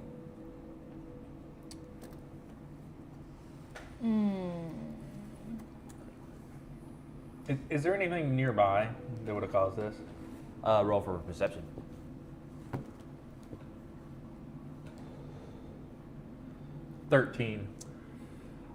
You investigate the head of the lamppost, the lamp itself, and see that it wasn't necessarily a clean break, but almost like something like hit it off or whatever. It's not really necessarily clear to you what could have caused this, but it looks like the lamp itself has been damaged. The glass is broken. One of the door itself is broken off of its hinges. The pole has several dents in it where it seems like there is a little bit of vandalism. Can I try to put the bug from my pocket into the top that I'm holding in my hand? To the top. Like I'm holding the top of the lamppost. Can I try to put the bug in? As you do, the bug attempts to find somewhat of solace in what's, these are what these beetles are used for. Is, it's not necessarily anything. You're not like putting them in captivity or anything. They're used to this. As it does, it attempts to do what it always does and emits a soft glow. And as soon as it does, you see on the lamppost one of the wanted posters that you were handed at the start of your journey. It's ripped in half. But as you pick up the two pieces and hold them together, you see a striking resemblance to the young lady you saw earlier. I bet this is that girl from the tree who liked your song. I bet you're right. No shit. Mm-hmm. Hey, watch your mouth. As the light from the beetle Mage hand. grows brighter, it's still, let me make this clear, it's not, it's very thick in these woods. There are various patches of moonlight. It is now past the midnight hour. It is patches of moonlight can find themselves breaking through the forest canopy above. But it is very, very dark in these woods. You find yourself often reliant on the beetles in your jar, and also, of course, the lights emitted from the lamps, which are, I touch a tree nearest to me, and 40 feet lights up around us. As you do, that tree, similar to the lamppost, and the light, 40 feet, you say, emits in a radius of 30 to 40 feet, and as it does, immediately standing next to the lamppost, where you couldn't see before, lies a completely naked man. Young 30s. Calm down. No. a hair down to his shoulders, tattered, Callista's covered not. in She sweat. doesn't swing that way. He has stubble from a clearly unshaven and unkept beard. His hair is tattered and soaked with sweat. His beads of sweat are rolling off of his body as a frantic look covers his face. He takes one of his bare feet and steps towards you. What do you do? Can I charm him? You sure can. This naked man. What does that do? Makes him docile. I roll it? Mm-hmm. Where is it? Well, I don't know if it requires a. Spells. Mm-hmm. Well, let's see here. Charm person. Charm person. No, it's a 14 wisdom save. Okay. You approach the man, who is now approaching you with a very wide-eyed glare. Not glare, but a very wide-eyed look, frantic, in a state of panic almost, it seems. And he's taking very slow steps towards you. You calmly approach him and attempt to charm him with a save of what? 14. And it works.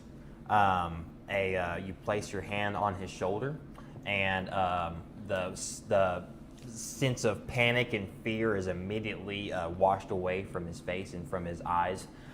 He takes a few deep breaths. Where am I?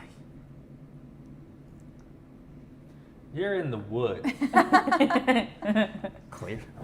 Clearly. How did I get here? I was about to ask you the same thing. I don't know. I was just making runs for the town ahead, really just cleaning up trash. I was just right outside the castle walls. So this, Could you please hand me a cloak? It's cold. I take a cloak out from my stuff and I give it to You him. remove your cloak. I remove my cloak. I give him my cloak from my pack, my extra cloak. I immediately go up to this person and say, "So if you don't remember getting here, you don't remember seeing any other people in these woods?" He dons the cloak, shivering a little bit from the cool night air. I remember nothing. I remember saying to my wife that I was going to take out the waste, and I stepped outside the castle walls, and that was it. Which was odd because, for whatever reason, I feel like I shouldn't be doing that. I feel like I shouldn't even be here. I feel like it's wrong for me to be outside. What did you say your name was? My name is... I don't really remember. I don't remember anything. Is my You think detect it's because magic? he's charmed? You can detect magic. You can detect magic. Let me see what that does here. Good call. Thank you. Detect magic. Thank you. That's nice.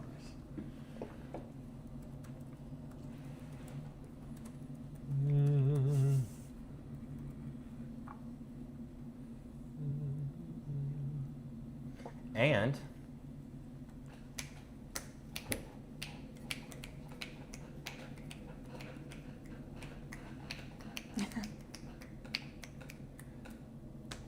you can. I just want to know if it would work. You can Okay. detect. You can cast it. Whatever. I just want to know if it worked.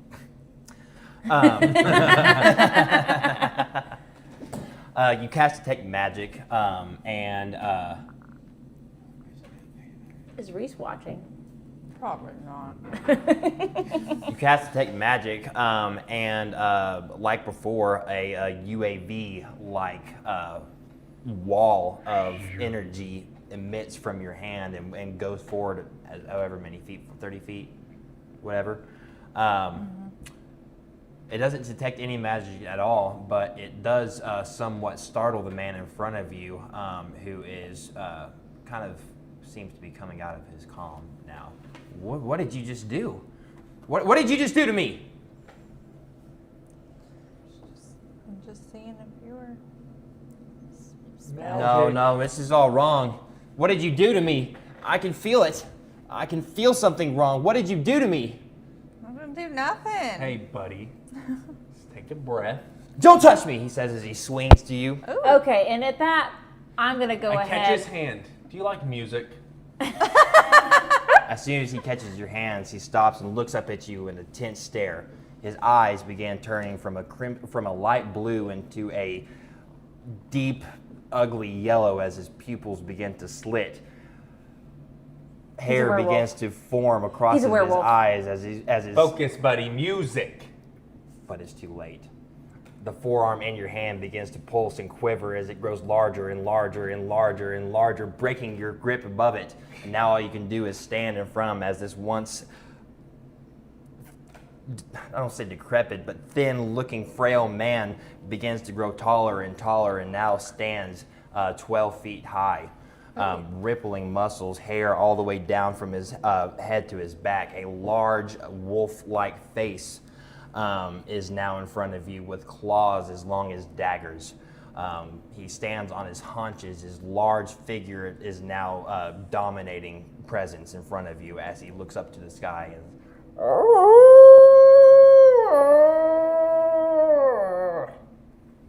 before looking down at you with a big gnarly grin. Can I howl back? You can't. Oh! Roll initiative. I'm gonna take it he doesn't like music. 15. Oh, 14, 18. 17. Nice, great. I'm rolls. always the bottom. Yeah, but you killed the bat. After What are we you, did the heavy Claria? lifting. Claria? 17. 17.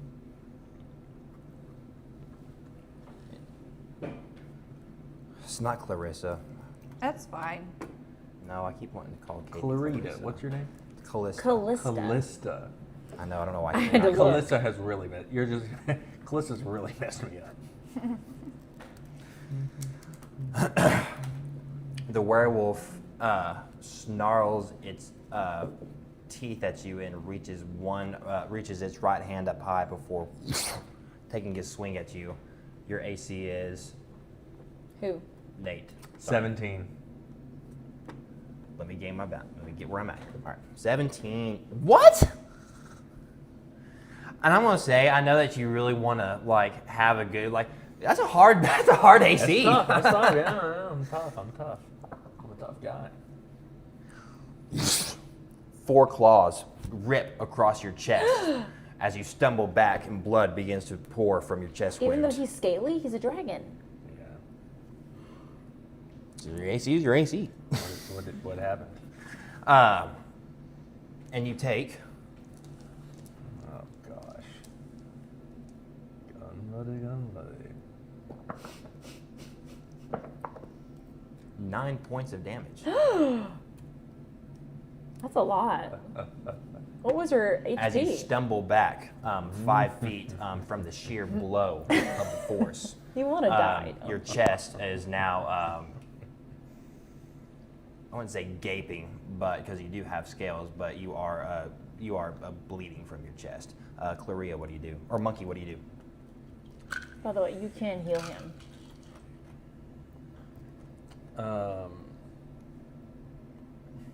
It just uses your turn, like, uses your action. Like, your action could be to heal everybody, or your action could be to attack, or your action could be, so it's like, you could either attack or you could heal everybody. I'm going to. Selfish. They screw him. I'm going to sprint towards him. Elbow. I can just imagine this dude just, hey!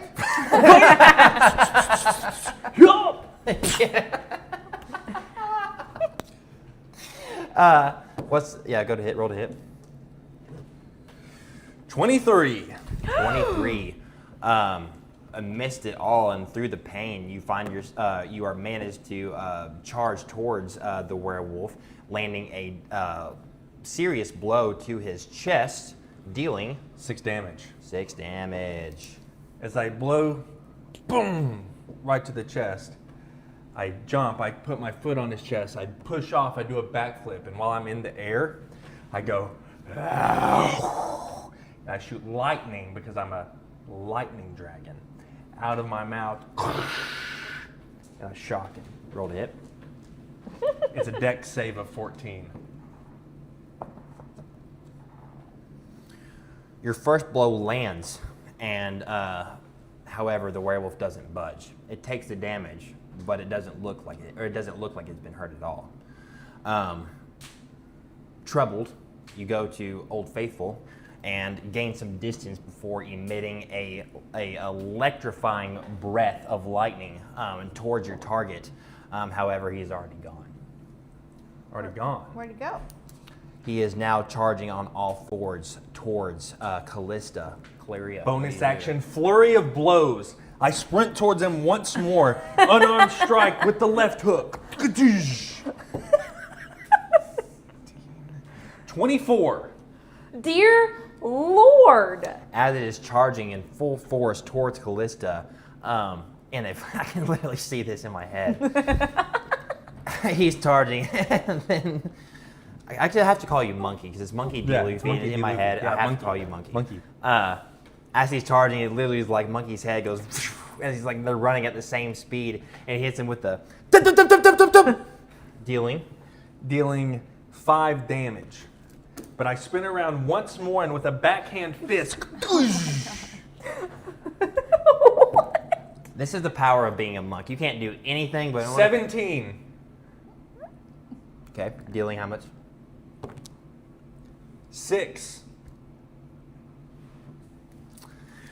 After the flurry of blows, the werewolf does stumble a little bit, but gets right back up and seems still unfazed. A little bit of blood drips from his lip, but he's still charging full force towards Callista. Claria, what do you do? Clear. He's coming after me. Just hold on. No, that's if they do that to you. You're immune. Oh. Can I still make him sleepy though? No. All I got is Thunder Wave. Thunderwave's a good one. We got. It's a really good one down here. That's really good. If it hits. All right, I'm gonna do the Thunder Wave. You have to do a 14. Yeah. What's the radius of that? 15 foot. What? That's hard because we can't see Yeah, them out. 15 feet. I'm okay with that. I just wanted to see how. It Like, is what's the a- radius of it? Is it just like a singular, or is it like a wave? It is. 15 foot cube. Yeah. It looks like a. It's just like on self out 15 feet. Interesting. Rolled it. Is that what's the is it a It's a constitution? constitution of 14.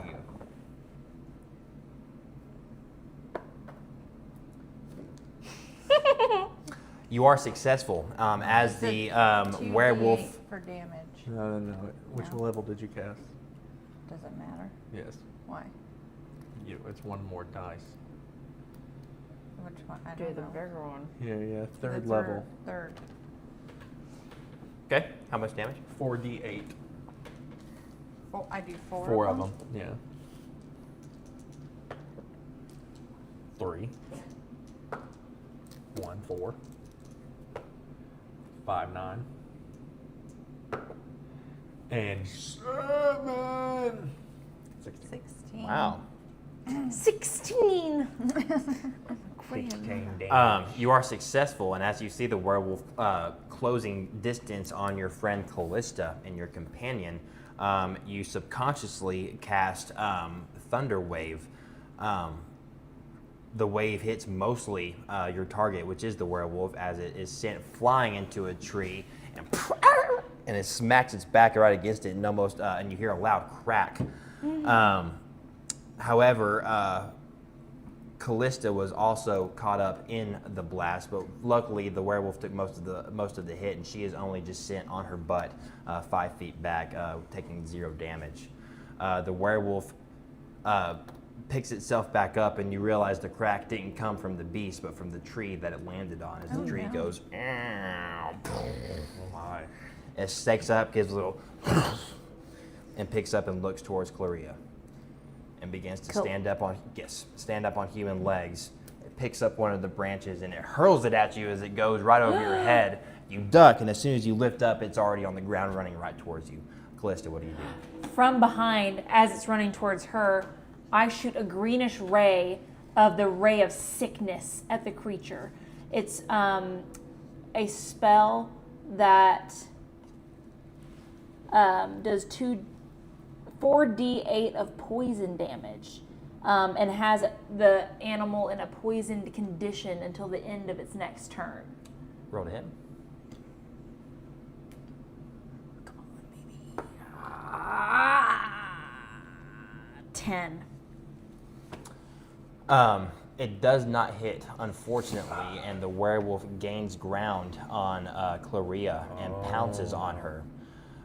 You are now on your back in the prone position with this werewolf on you. It has both of your arms pinned to the ground as it stands above you with drool dripping from its mouth, getting into your eyes, getting all over your face. Yeah. Bits of blood from previous attacks as well. It glares at you menacingly before taking a large chunk, attempting to take a large chunk out of your right shoulder. What's your AC? Would it have advantage because 13. she's pinned? Only, I'm not going to say that right now just because, like, I wasn't taking advantage. Yeah, maybe. I don't know. But we'll see what this is. This is. Just asking in case he pins me. It does not say so. Okay. What's your AC? 13. And it is successful. You feel a searing pain in your right shoulder as the entire jaw of the werewolf clamps down. You feel the piercing white hot knives before a crunch, and it seals the deal and breaks your collarbone. Excuse me. Sorry. Nate, look and see if in her bonus action she's allowed to heal herself, and tell her that.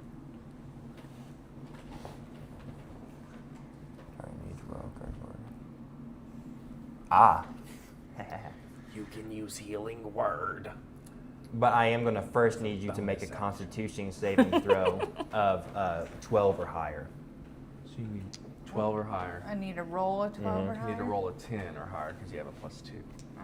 So 10 or And more. what if it does? Do I die? Cooked. Like, I don't know. We'll find out together. We will find out together. What is it? 8? 8.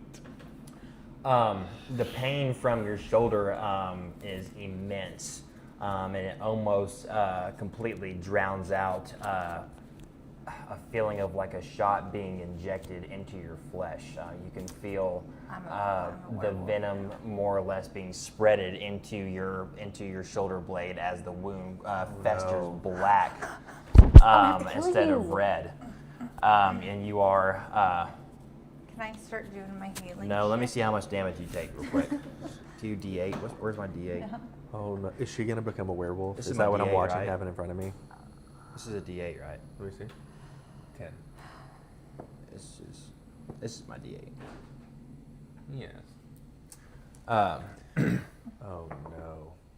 5, 10 plus 3, 13. 13 damage. I'm dead. Oh, do I? So, like, your No, hit points yeah, at the top 13, yeah, right, that's right, you have to 13. do minus 13. And then hit. Damn. Yeah, you got it. I'm still alive. Sick. Callista, witnessing the horror that has befell your traveling companion, what do you do? I'm going to run after this dude and I'd say, you know what? Screw these spells. I'm going to take my short sword and go with a dual wielding attack and try to cut its head off. Roll to hit.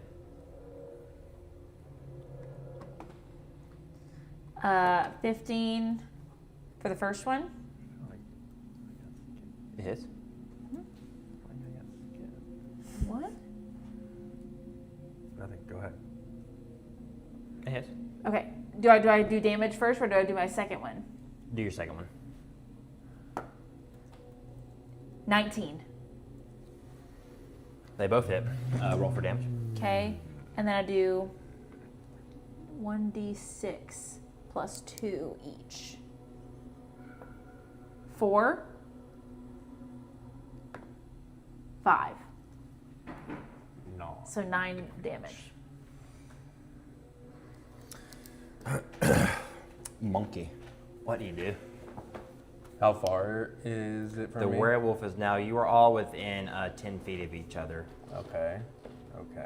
The werewolf is picking itself off of Claria with blood dripping from its mouth as he turns and faces the party. But I just sliced his neck.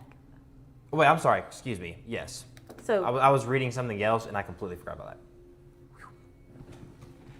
You did slice its neck. However, you were unable to sever its head completely. Blood is flowing from the wound, but the werewolf does not seem to be phased, even though clearly it is severely wounded, which shows either the amount of intent it has in killing its prey or just the amount of vitality and strength that these beasts possess. Monkey, what do you do? Okay, I'm going to, from distance, I'm going to use my breath weapon again of lightning.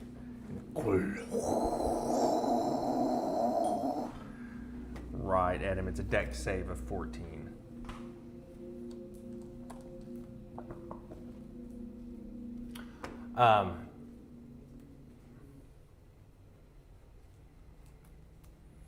Ooh, the lightning or the Wi-Fi. It does hit. Roll for damage.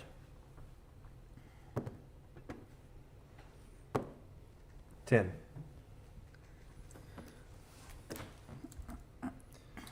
Claria. And then as soon as he, Oh yeah, for you have 17 actually. as soon as he is, I mean, I'm chasing the blast down as soon as I stop. As soon as it finishes hitting him, I run up with the straight, hey, right to the sternum. Right to the sternum. 19. A 19. Dude, why? He's got the magic dice. What kind of dice do you? They're freaking- loaded. Let me have some of your dice. 5 damage. At which point, This is every game. I'm going He to always- spin around and do flurry of blows and hit him with a shut. 2 strikes.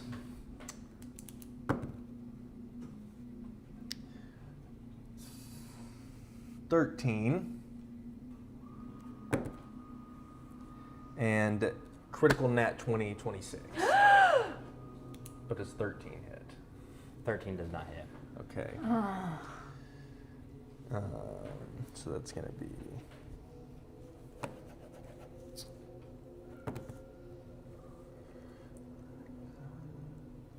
7 Bless you. damage. Gracias.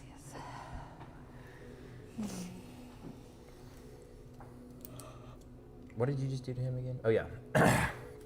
Charred from your breath, unable to, still collecting himself from the wave of lightning that had engulfed his body. Bits of his fur are singed. Before he realizes it, a firm fist is planted into his sternum, followed by a series of blows as he takes even more damage. He stands there, hovering for a moment, blood dripping from various wounds of his body before he looks up once again, addressing the party, seeming unfazed. He takes a step and stumbles, and takes another step. He grabs Monkey by both sides of his shoulders and slowly begins to shrink and glow down. The hair recedes. The bit of human returns to his face and returns to his eyes. And before you once again stands the naked stranger that you just recently met. He gazes at you with cold, dead eyes and says, "Help me." And I say, with my short sword, I will, as I go and plunge it into his heart. Roll to hit. I was going to suggest maybe Claria sing him a song. Well, I'm already in action.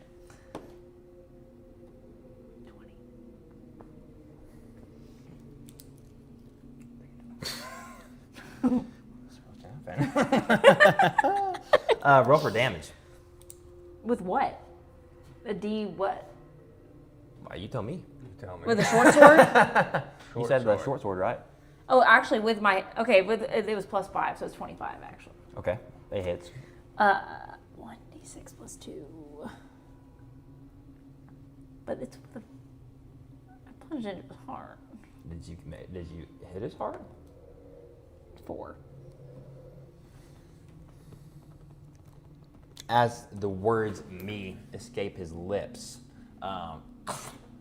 blood begins to, you know, I know. a blade erupts from his chest as blood begins to flow, not drip, from his mouth. A look of almost relief flows over his face. You feel not safe, but almost sorry in a sense for the poor creature in front of you, as it seems the life fades from his eyes. Kill count As 2. you Human. move your eyes from his eyes to the chest wound, you noticed it's all the way off to the right. As the life fades from his eyes, he drops his head, and as soon as he drops his head, bulking shoulders emerge, and he rises up once again in his beast form, the blade still attached to him, as he dazedly addresses the party and turns around and lets out another pained howl. Just before Callista goes to make her final strike, you hear a calm, soothing voice. That's enough. And everyone stops moving.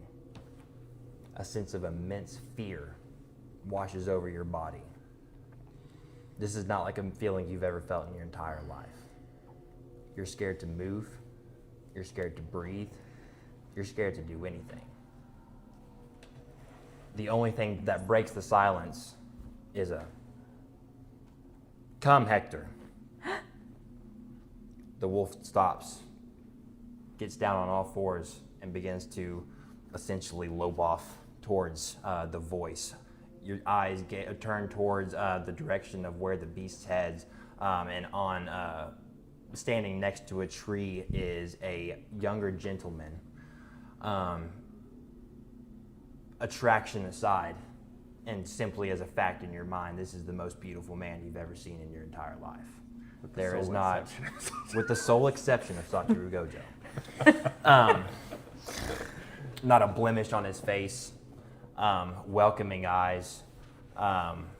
If you weren't so afraid, you would feel almost comforted in his presence. Everything about him is in pristine condition. He is dressed as if he would be more of a royal figure in a more ancient time.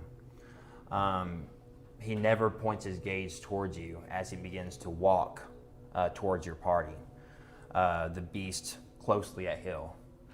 You still remain too terrified to move as the mist that you saw many times before begins to follow him at his feet.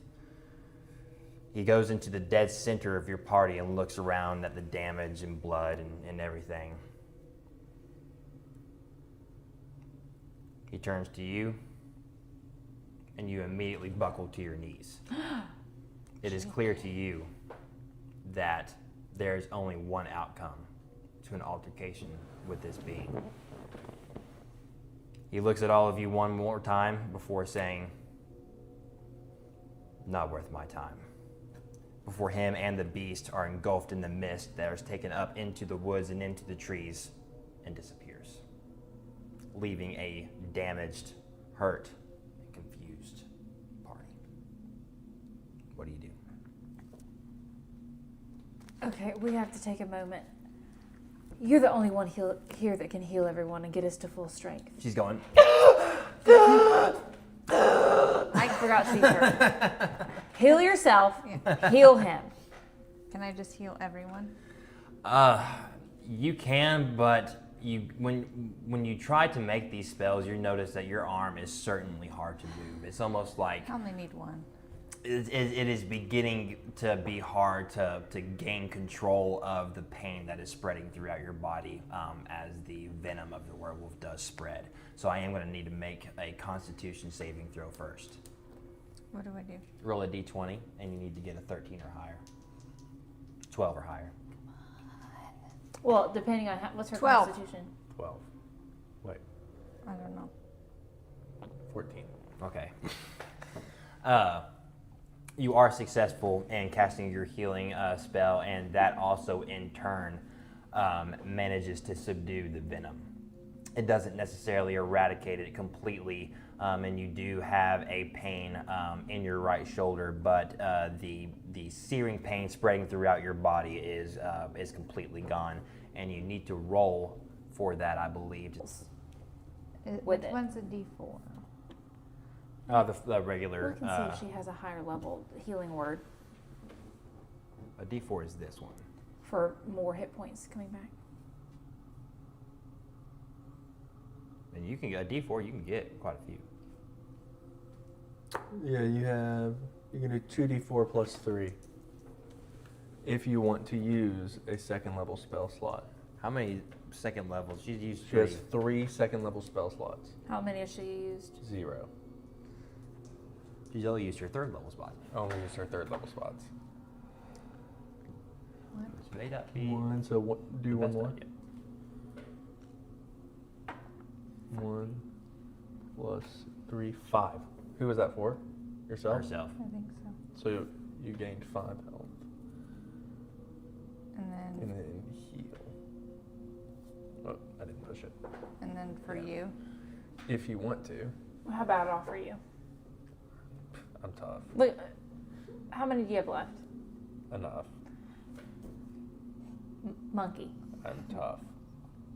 I'm a monk. Monkey. I'm spry. How many you got left? 33. Out of 43.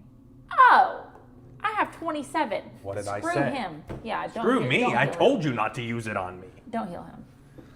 You know what? You should heal me. I'm good. I only have 27 out of 32. He has. Oh, that's ridiculous. Okay. I said many times. I'm tough. All right, Rachel. Sorry, y'all are so Sorry, Who's Claria. Rachel? You are pouring sweat, like you almost broke a fever, but you do Abnormal. manage to stand up. It's normal. The party has taken some significant damage and has gained even more questions. Fortunately, in the chaos, your fire beetle still remains in its jar with a bare lamppost in front of you. Still have to find the other one. What do you do? Go put it up there. Can I plead with the bug to tell me some information? Roll for animal handling.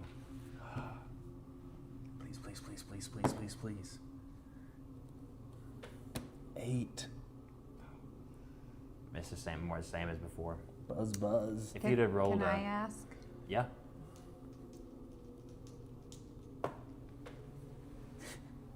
0. I got. it jumps up and it latches onto your face. Two. On a 0, I got a 2. It was a 1. Oh, she got a 2. She got a 2. I was on- being dramatic. On a 2, you pick it up to plead with it, just as you saw Monkey attempt to do. But as you do, it spreads its little wings, goes and starts to hover above your hand before Monkey grabs it and says, "No, no, no, no, no, no," and grabs it and puts it back into the jar. It is now time to light the third lamppost before continuing on your way. Do you choose to do so? Yes. I thought we already done. What the is our third fourth one. lamppost? It's our fourth one. Fourth one. I'm sorry. Yes, we choose to do so. All Would right. anybody else like to do one? I've been doing all of them. No, I you're use my mage hand, pluck it, put it up there. You already. I'm sorry. You did already do that. That's what revealed everything else. I'm sorry. It's hard without everything. Yeah. Put him in I feel like we're doing really good for throwing together one shot though. Anyway, so with the fourth lamppost intact, the last bug It's missing. now being the last of your bug in your possession, now being placed in the lamppost. You are faced with a dilemma. You have one more lamppost. You have a large bounty of gold ahead of you to claim, but one missing fire bug. That lightning outside was wild. I saw a huge bed of lightning outside. A storm does roll in. You can hear the thunder. You can see a bit of heat lightning off into the distance through the thick canopy. No rain. Nat 20, 26. Nat 20. You are creeping. I mean, not even making a hint of a noise. You approach the bush and see even more violent shaking, a louder rustle before out pops a rabbit, pure white, snow white. It looks at you, twitches its whiskers, and sort of just stares at you. Can I ask the rabbit if he's seen a bug? Yeah. 21. 21. You reach down and get on your knee, say, "Hey, little guy. It's an awful scary forest for such a pretty bunny. You wouldn't happen to have seen a fire beetle running around, would you?" And it looks at you, cocks its head, bends an ear, and twitches its little whiskers, and it takes a hop towards you. You extend your hand even further and takes a few more hops towards you. And it almost, you see it reach up a paw, un-rabbit-like. This paw is reaching up towards your hand before you're immediately snatched up from the air and you're taken 30 feet into the darkness, leaving Monkey and Callista behind. Monkey and Callista, Bye. what do you do? I immediately sprint into the darkness. As you sprint, you run and you run and you run, but your target's only getting faster as you hear into the darkness. Someone I save use me. dash, and I go faster. You sprint faster and faster. Branches are hitting your face and nicking your face. You trip and fall at one point in time, and you get yourself back up, and finally there you are, the last lamppost, with no Claria in sight. Where are you? So you're going.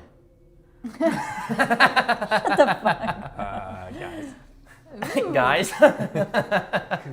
Isn't that funny anymore? Claria. No, I followed after him, and I was touching. What are you touching? I was gonna say touching trees along the way for light. I don't think so. That would be wild, though. Just ping, ping. You could. I mean, it's a cantrip. Yeah, it's a cantrip. Can you just go? Yeah, you can. I mean, you're essentially Naruto just running have- and just like boom, boom, boom, boom, boom as you're running, and you're chasing after Monkey, straight Naruto run. Okay. I want to chase after him, dash, and as I'm dashing, I'm touching trees along the way, and it's lighting the forest up. I mean, it is. It's straight up as she's running, faster than she's ever run in her life. It's literally almost like the Christmas light show. It's just boom, boom, boom, boom, boom, almost like an intimidating force. Like you can hear the. Jonathan's calling, and he's probably about to pull it. Yeah, great. Hey, baby. Oh, Oh, he's here. Yay. and that's all. And that's how fast for the forest. That was the speed. You saw it live. What is everyone saying on the live? Oh, they love you. Hi. Someone said, "Don't make me last. I just was in a car wreck and have a bruised sternum." Yeah, it is. Well, I'm sorry about your sternum. Yeah, I just said something I shouldn't have.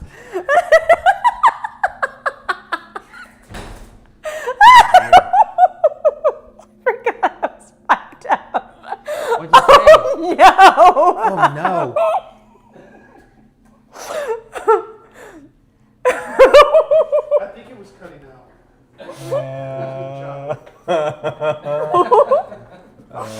All we've got so far is, oh, she's so excited. No.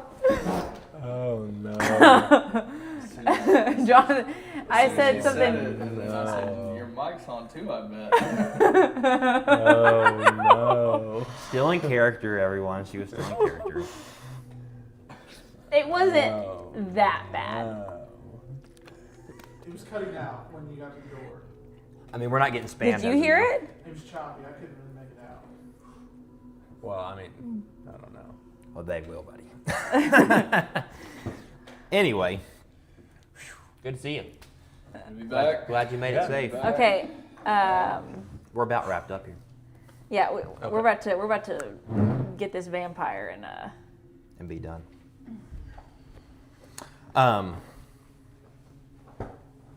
Yeah, what I just said. Okay, so what is it? I think the last where we left off was you were in the dark, but on your heels. And I had just started Yeah. lighting up and you can literally hear, like, as she's running, it's literally like boom, boom, boom, Yeah. boom, boom, boom, boom, boom, boom.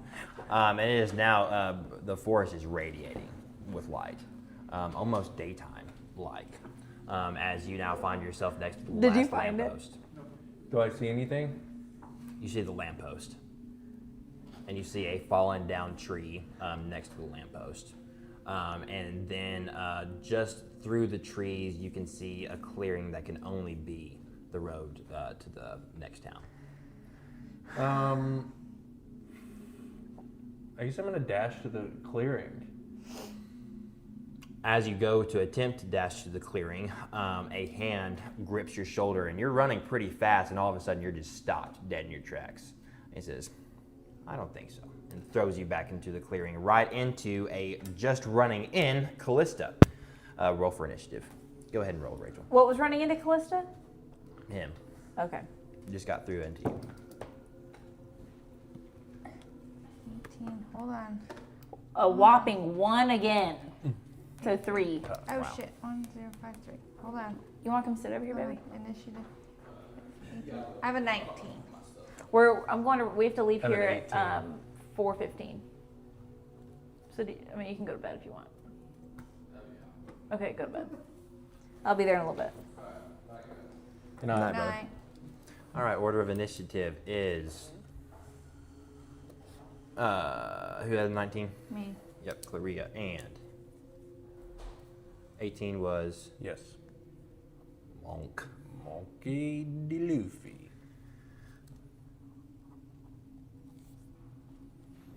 Unfortunately, Callista is the last. You both dust yourself off, and in front of you, sitting on the log, is the woman once again, just sort of like dangling, kicking her feet back and forth, feet dangling off the log, and she looks there and smiles at you. Above, on the tree above her, hanging upside down, is Claria, in the hands of what seems to be... That was cool. That was cool. We have real thunder. Real thunder. In her hand, or in the hands of a even younger male. This boy doesn't seem to be any older than 15 or 16, but he's holding up Claria with one hand, dangling her back and forth off the branch of this tree. Both of them smile at you. The boy addresses you saying, I'm pretty surprised you guys made it this far, but I think we're done playing now. And he drops Claria from the branch, and Claria, you will take, unfortunately, 2 hit points of damage from that as you thud to the ground. As you wriggle around, you try to pick yourself up, but notice that your hands are clasped behind your back, and you are unable to do so. Your feet are fine, but your hands are tied behind your back. The woman lifts herself off of the fallen tree and walks towards Nate Monk, who is standing next to the lamppost. She puts her arm up above him, almost in a seductive way, before ripping off the wanted poster that you didn't see lying next to you, and looks at it almost as if admiring her reflection in the mirror, before crumpling it up and throwing it at your forehead. Do you know why we didn't want this forest lit up in the first place? Tell me. Because people like you, she says as she points your nose over and over and over, come wandering in here night after night, and as she strolls and she's rolling through your party, she steps on Claria's chest as she walks towards Callista. People like you, night after night, wander in here, hopeless, helpless, trying to find their way through this small patch of desolate trees, only to find themselves playing our games, feeding our bellies, and of course, helping the master's plan. And over,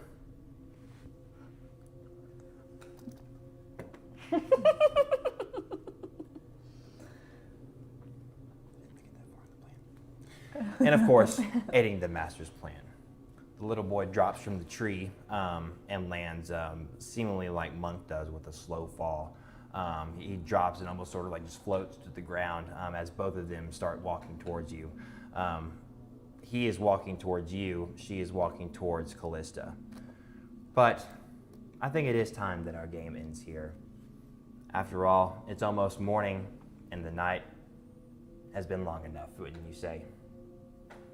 She pulls out a dagger from her bosom and twiddles it around her hand. Roll initiative.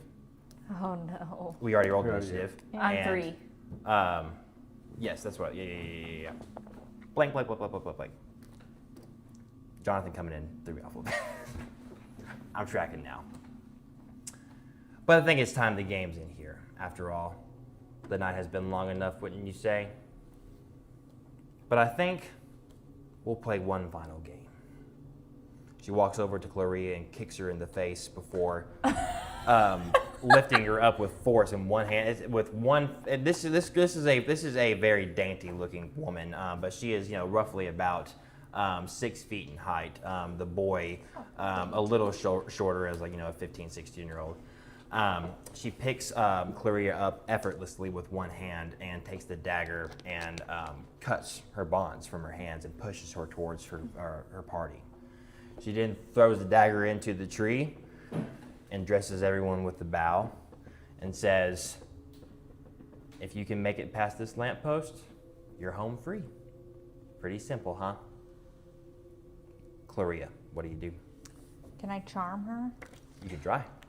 You know? You can do whatever you want. You do whatever you want. You are you. I don't like that. Why are you doing that? She's going to take a lot of hit points to kill. Okay, Thunder Wave. What How many level? thunder waves do you have? I got lots. Is it a spell or a cantrip? It's a con something. You have 2 second levels. Wait, did you heal, Katie? No, No. Okay, 2 second levels. What's it? Clarista. Con 14. Okay. I'm Callista. Callista. Clarissa. You admit, I would say you are in the middle of you're certainly the closest to the two assailants. Just call them what they are. It is, you can assume that they're vampires. This Roll an is a- intelligence check. 3d8. You are in the midst and you do feel safe enough to cast a thunder wave without affecting the rest of your party. However, as soon as you do, they both appear instantly next to Monk, Edie Luffy, missing your targets. You do have a bonus action, and you can move up to 30 feet. 30 feet. So you can say, okay, I'll run away. Without What it's is hard. this? Oh. What are these? What is that?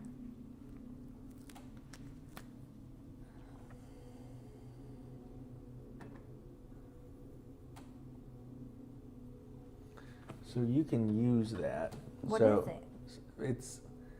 It's basically like you can inspire me to where I get like an extra attack. So like anyone within 60 feet of you that can hear you gains inspiration. So you can like boost somebody. Can I boost someone? You sure could. Yeah. Boost Monk. He's It's your next. bonus action.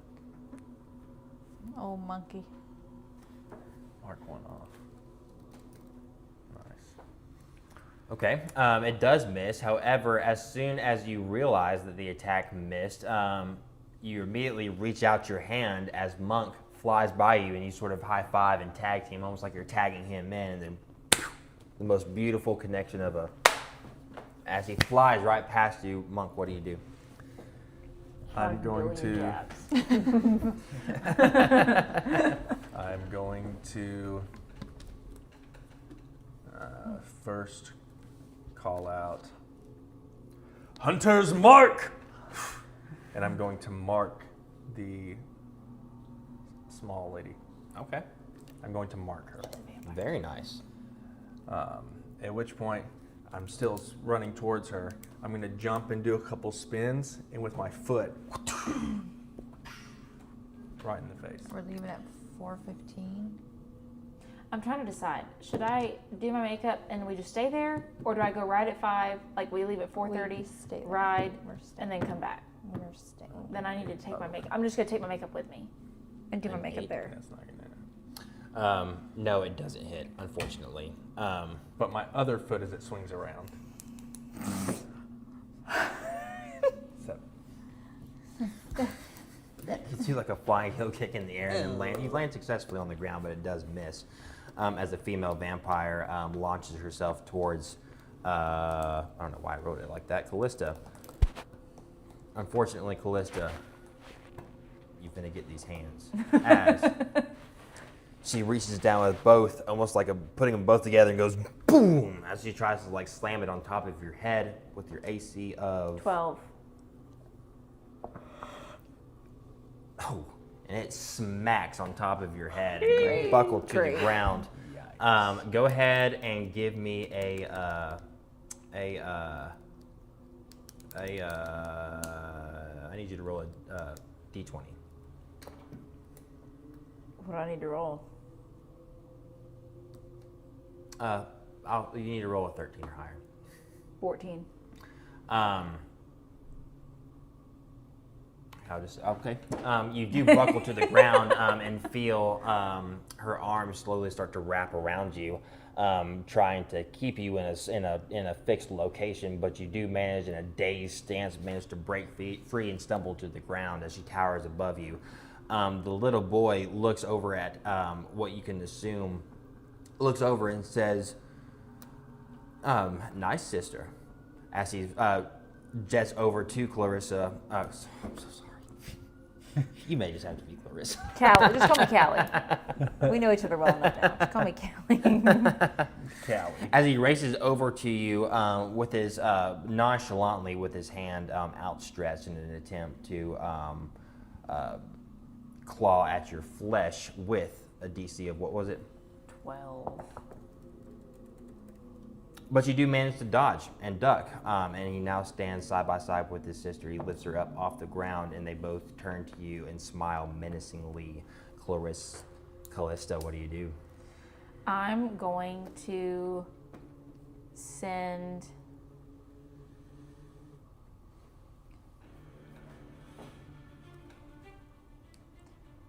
a ray of sickness towards whoever's closest to me. Yep.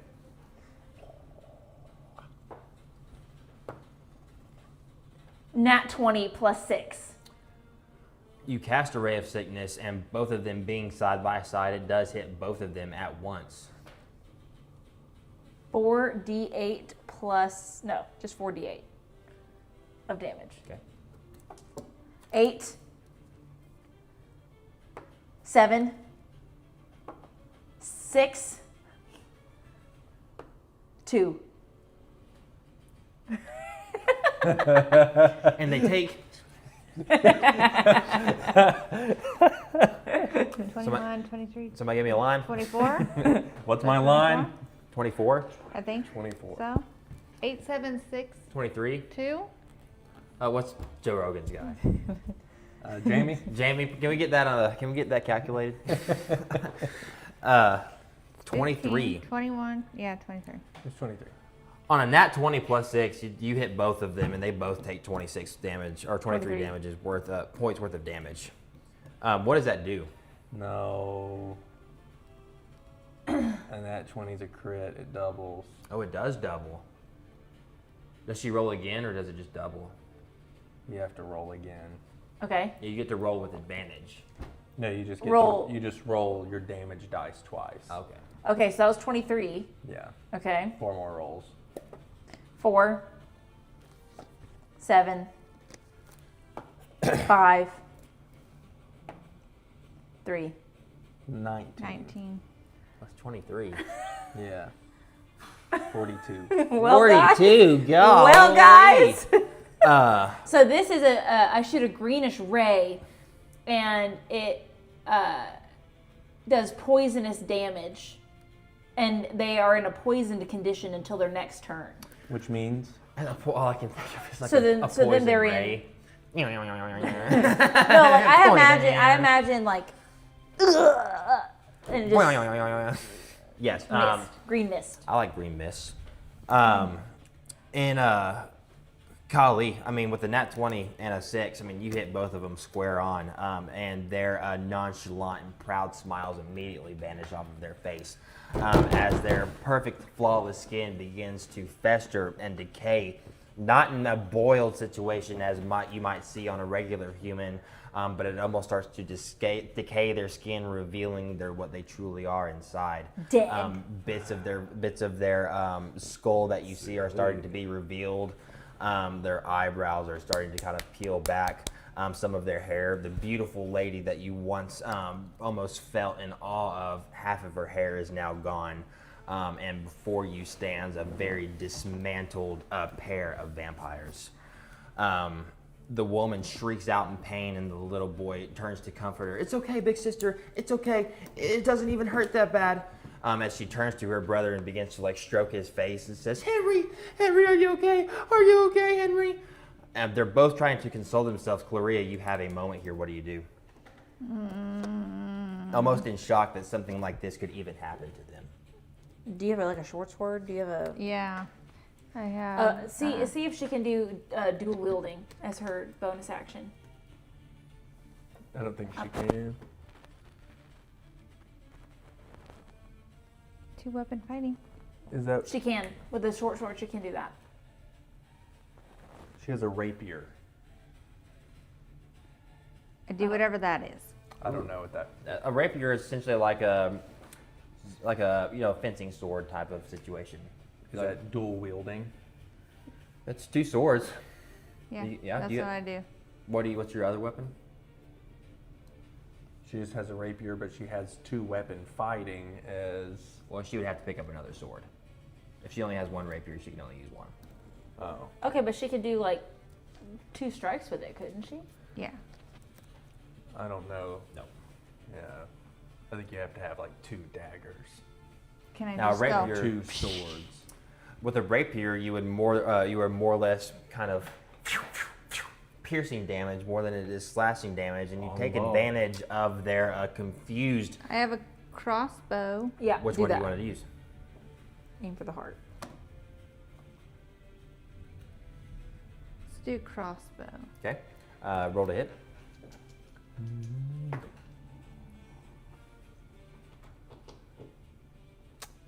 Do I add anything on? You're gonna add a 5. 6. 6. You shoot the crossbow, and in the middle of her screaming and consoling her little brother, she snatches it from the air and says, "Enough!" and throws it to the ground and immediately marches towards you with her like flesh peeling off of her shoulders, and she adjusts her vest, and like smoke and dust goes. Since she's in a poisonous state, is she at a disadvantage? She is. So disadvantage on attack rolls. Yeah. Yes, that's all. That's what it Can does. I, And I get my movement's cut in half, I think. I think it's just disadvantage on I attack have rolls. words of terror. Can I Is that a bonus action? can I make her frightened? No. It says once per short rest, you can speak to a humanoid alone for 1 minute and cause it to become frightened of you. If it fails a wisdom saving throw for 1 hour. I will say this. All right. She is marching right towards you, and Yeah. in this time that you are all taking to decide what you want to do, she has now come face to face with you, and you have this opportunity to do so. I'm gonna do words of terror. Okay. Okay, what are you going to say to her? What is the saving throw? Wisdom saving throw of 14. What do you say to her? Stupid. She's stupid right now. She steps in front of you and looks at you dead in the face, sunken in face, decayed flesh dripping away, almost like melted wax. Half of her hair missing, and a truly menacing force. You look at her dead in the eyes and said, "Stupid." And she stops suddenly.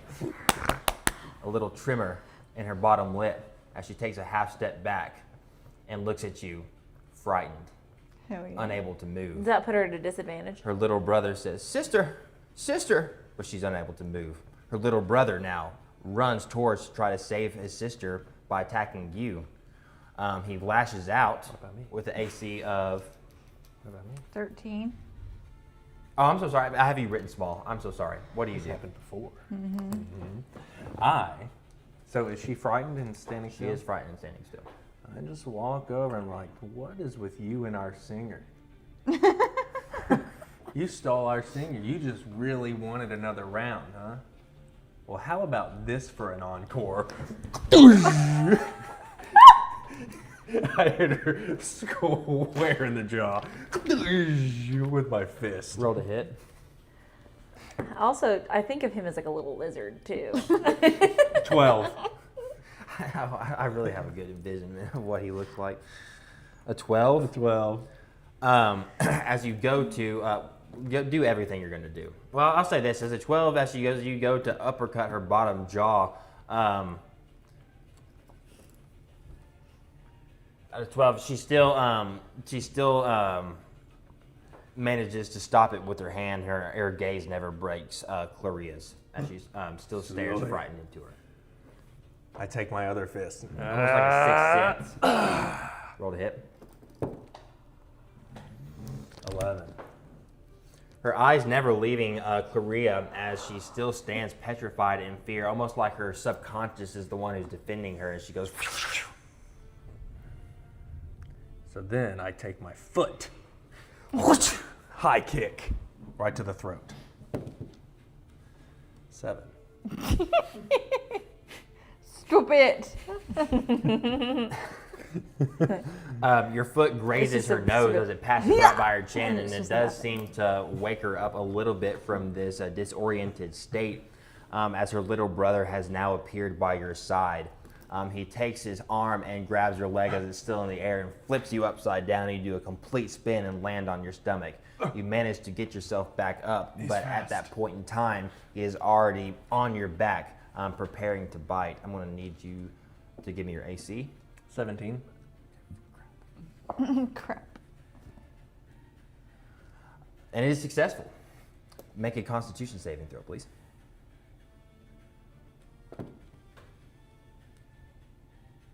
18.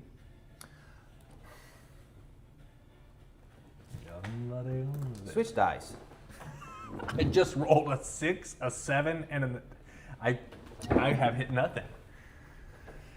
Except for my save. Can I have somebody's D4? I don't know where mine went. This one. I don't even know what. Yeah, I know. I don't know where mine went. Oh, wait. Never mind. I don't think we have a D4. Yeah, we do. 1, 2, 3, 4. I don't. Oh yeah, I do have one. If you need one. This is such bullcrap. It just lands like this every time. Yeah. Well, It's that's the number that's highest in the air. How about that? But all of them? That can't be right. Yeah, look. See? It's 1 all the way around. It's like this. Oh, 4 so all the it's way just, around. I got you. Cool. How about that? He's just rolling low numbers He's and then like- re-asking the question. All right, Get some 4s in here. this is for real. I didn't know that. This is for real. 1. 4 plus 3 is 8. 8. You do take 8 points of damage, but you do manage to free yourself from its grasp. Okie dokie. Is that all you got? You scramble on the floor, and you're now standing in front of him. He has now turned his gaze towards his sister, trying to wake her up from her frightened trance. Claria, or Lista. What do you do? Clarissa. Stop. Larissa, what do you do? I am going to.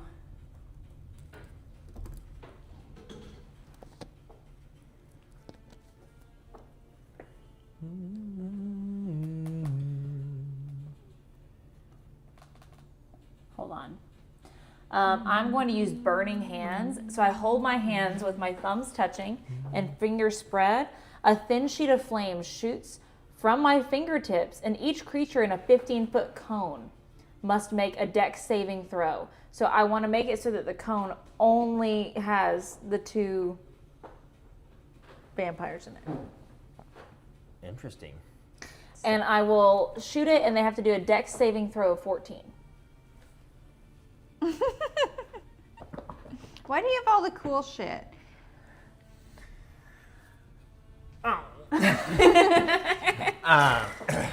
As they stand, kind of not even paying attention to the rest of you, the little brother is just trying to wake his sister up.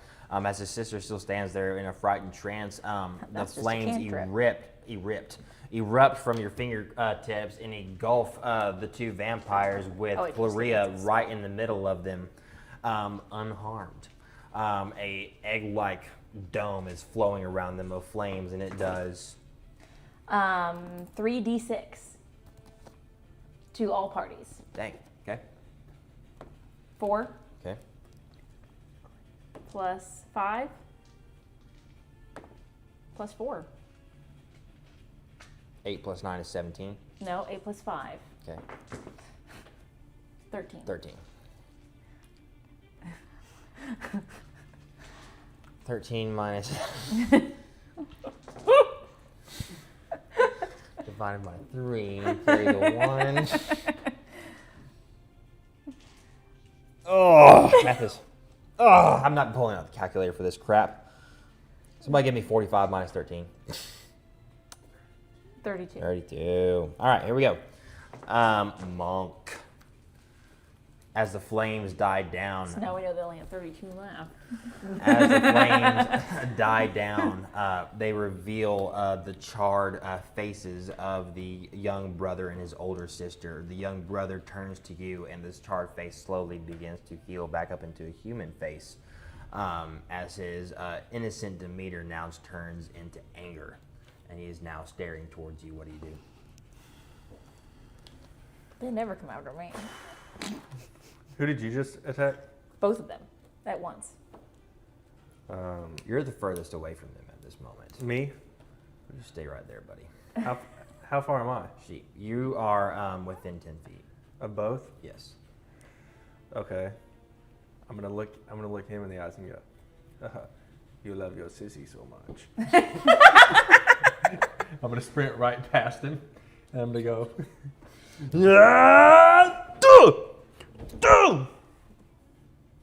Two strikes. Roll to hit. You love your sissy so much. 8 and 16. He dodges the first one, but the second one manages to catches his jaw. So, question. I hit the sissy. Oh, you hit sissy? I hit sissy. Okay. You love your sissy so much. Watch this. Well, he dodges, and then that blow, Okay, the yeah, second yeah. blow lands on his sissy. 7, 8. How long does she? 9 damage. How long does she stay afraid?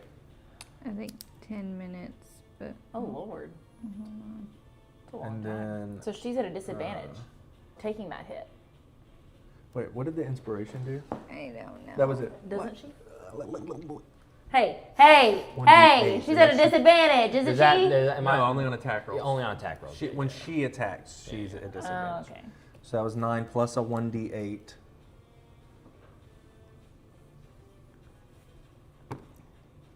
Three more. Is that Oh, just it's 1 once? hour. That lasts for an hour? Yeah. Oh, amazing. Now I'm going to use Flurry of Blows and get two That was a more rough 2 overall. two more attacks. Doosh, doosh, on the lady. Okay. 10 and nat 20. How do you want to do it? I want to. What's the damage? I don't know yet. Roll the damage. I forgot. I thought that was the damage. The damage, no. The damage is for a nat 20. Only one of them hit? Yeah. Okay. Where's my. Yes. 7, 10, 13 plus 1d6. 13 plus 3 is 16 plus 1d8.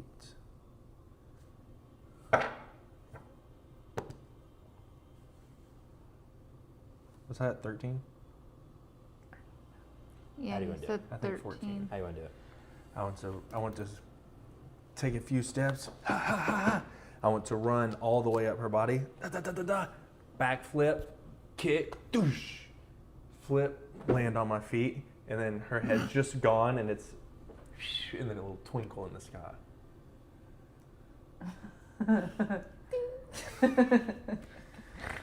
In front of you and in front of Claria, the headless body of the once beautiful young vampire falls to the ground. The little brother turns to her and his face falls. He lets out a shriek of pain and agony that I will not do because it's midnight. Tears begin to fill his eyes as he drops to his knees. The very ground around him begins to tremble.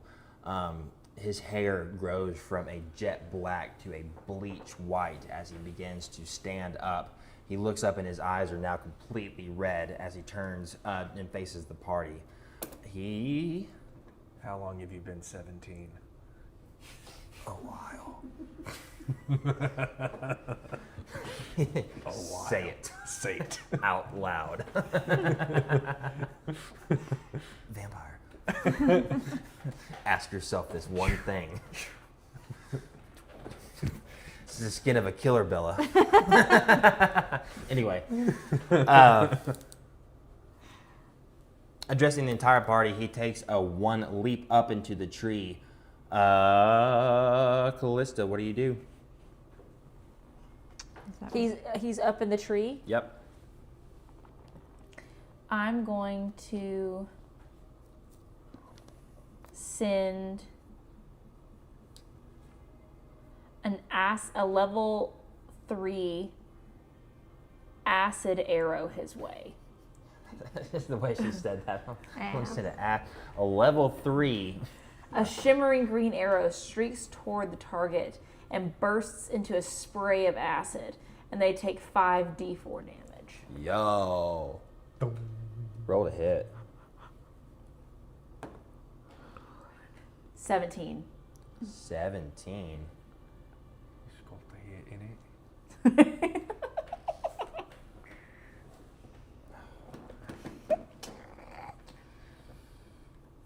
Yeah. Roll some d6s. D4s. Roll some d4s. Okay, 5. So it's 1 plus 4 plus 1 plus 1 plus 1. 8. 8. So it's not that good. But it could have been. Could have been good. You extend your hands out and form in your hands a fiery green arrow that then turns horizontal as you then reposition your hands and draw it. The very force of your magic begins to glow around you, and you can see sort of like as the arrow grows bigger and brighter, and you release it, and it smacks the branch underneath him, shattering acid everywhere as it engulfs his entire body, and he drops to the ground. Oh, is it dead? Wow. Because there's something else I forgot. So it takes the 5d4 damage on the hit, and then it takes 3d4 at the end of its next turn as well. Cool. It drops to the ground, and the acid drains off of its body, and you really just see kind of like melted flesh and a revealed skull, but still clear red eyes and what? What was that sound? The washing machine. Oh, spooky.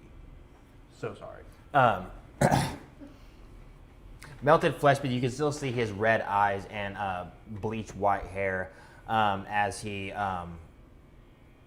scurries animal-like up the tree and starts going from tree to tree to tree to tree to tree to tree to tree to tree all around you before finally pouncing on Callista. screaming, "You did this!" as he grabs her head and begins to shake it violently before attempting to bite down on the back of your neck. Give me a DC save, please, of 14 or higher. Oh. 17 plus 2, 19. Hit one of these. Harden. My nape. This must be Levi. Gosh, y'all aren't giving me nothing. You do as soon as he lands down. I mean, you just obscenely go and throw him right in front of you. Then he lands in the prone and takes. Yeah, three more D4, which is 4 plus 1 plus 1, so 6. So not bad. Not bad. 14. Not bad. As he lands, his body begins to writhe in pain as the after effects of the poison still linger. Callista already did that. So Chloria, what do you do? Can I scare them again? It's don't still been think an so. hour. I mean, it's Yeah, they're They're still still scared. She's dead. She's dead, but I can scare him. Can you? I don't know. I don't remember. this is your chance to kill him, Rachel. I am not a great killer. You I might am be more a of a good scarer. scarer while everyone else kills. You could heal. Heal who? We're in the Do you middle of a fight right now. Sure, you can use Once your turn. per short rest. What does that mean? That means we would have to be in a time where we could like rest for a couple hours. Not in combat, unfortunately. What's that? What's psychic blades? So if you hit with your rapier and you hit, then you can use one of your bardic inspirations and do 3d6 psychic damage. I'm so dumb. You should have got messed up. Who? You get the pass Why would I have gotten messed up? because there is an alternate. Just because you got the saving throw doesn't mean nothing happens. Oh, Alright. yeah, wait, that's right. You still have an attack. Well, she just got the saving throw from being grappled. There's still got the attack of being bit. Roll your dice. Yay! Roll your dice. You don't have to get shorted because somebody forgot something. But he forgot. But I forgot. True. But in the spirit of the game, since we're about up, you did take 10 points of health damage. That made All right, things a so little tense. can I attack You can. can heal me. with You can attack. my little rapier thingy? Yeah, attack with your rapier. Okay. What do I do? Just roll? Oh, You roll a d20. I was just gonna roll them all together. Okay. See what Okay. comes to that, you know? Yeah. Which d20 are you picking? The white one? The higher number. A 6. Plus 5, 11. Plus 5, 11. It misses horribly. Cool. And you lunge out confidently, but you overstep and actually end up stumbling closer to your enemy, leaving yourself vulnerable. However, do not have a reaction. Monk, do you have a bonus action you want to do? What does that mean? You can do anything from that list. I'm gonna inspire. You only get one inspiration. yeah, you can't. I have 3. She has 3. Oh, carry on. Yeah. She has 3. Carry on. Old Monkarooski over here. All right. Here we go. Kami. I begin glowing.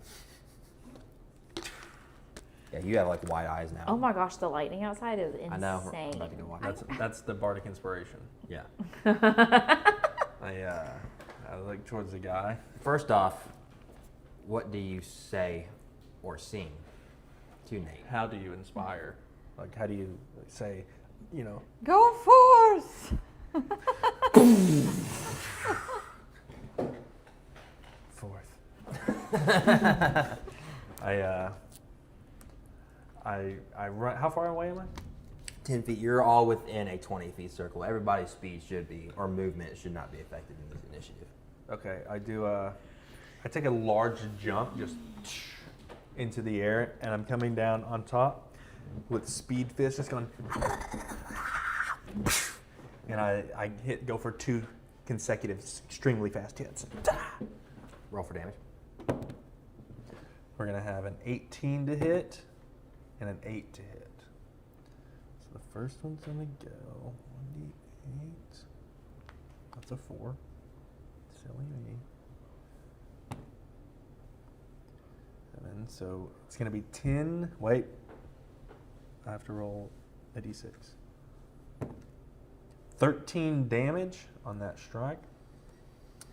Then I'm going to hit him with Flurry of Blows, which is 2 more attacks.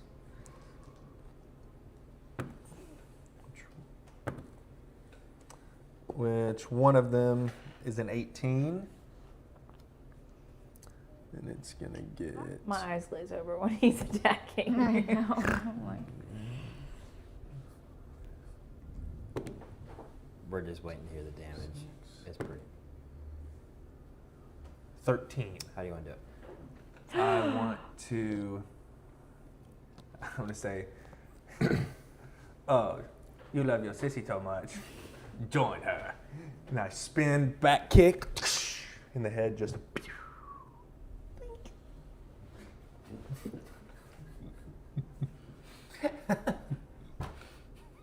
No final words, no nothing.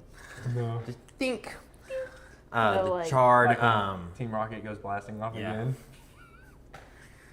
as the charred, decrepit body of the second younger brother collapses into stillness at your feet. For a moment, the forest goes quiet. You no longer hear the wind, the bell, nothing. Silence. Suddenly, around your feet, a mist begins to bellow. It Daddy. grows larger and larger, thicker and thicker, not blowing in, but moving, gathering at the tree line and around your feet, engulfing the lamppost, leaving everything but your only your bottom half is exposed, and suddenly you feel it. The same fear that engulfed your entire body not moments ago suddenly paralyzes you again. Your body's ache, blood from your wounds seems to drip. The pain is immense from your wounds, but you still can't move.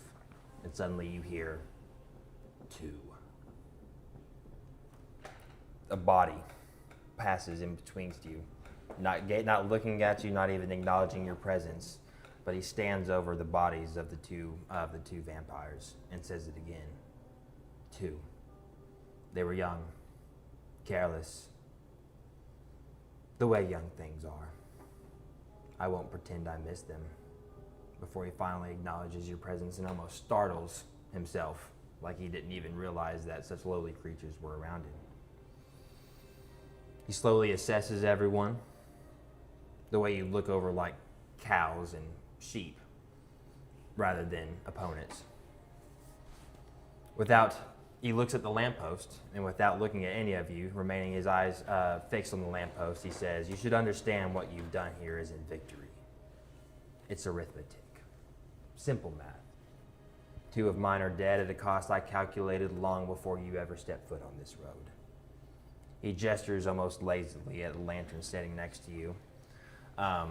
Broken, empty. You almost made it, didn't you? But alas, the light that lights up that the forest isn't yours, it is I that permitted it. Whether this forest stays dark or lit is at my convenience, and tonight it suited me to let you almost finish. Ask yourselves why. He pauses. You are not the first to stand where you are standing and believe the night was theirs to win. You will not be the last. I don't say this to frighten you. Fear is for things that still have choice in the matter, and that is not you. I say this because it is facts, and lies, well, lies are tedious. are we dying? He pulls out the remaining fire beetle from his cloak. Ah, you have my bug. It flitters, flicks its little wings and glows in fire, and you blows it into the middle of you. Finish your lanterns. I take my mage hand and do it really quick. Finish your lanterns, ring your bell. I have no interest in either. He begins to turn back into the mist as his lower body begins to absolve into it. We'll speak again when it matters, but not a moment before. As he finally finishes his sentence, his body is completely engulfed into the mist, and the fog begins to move into the trees before it dissipates, and the only thing that breaks the silence is a dong, dong, now significantly louder as you are reaching the other side of the forest at the last lamppost. You can see through the breaking of the trees stone walls from across the clearing, and you see that you have made it to the next town. You put the fire beetle in the lamp, but you are not happy about your completed mission. You have only more questions than answers as you begrudgingly head toward the town to collect your reward. The end. I wanted to kill him.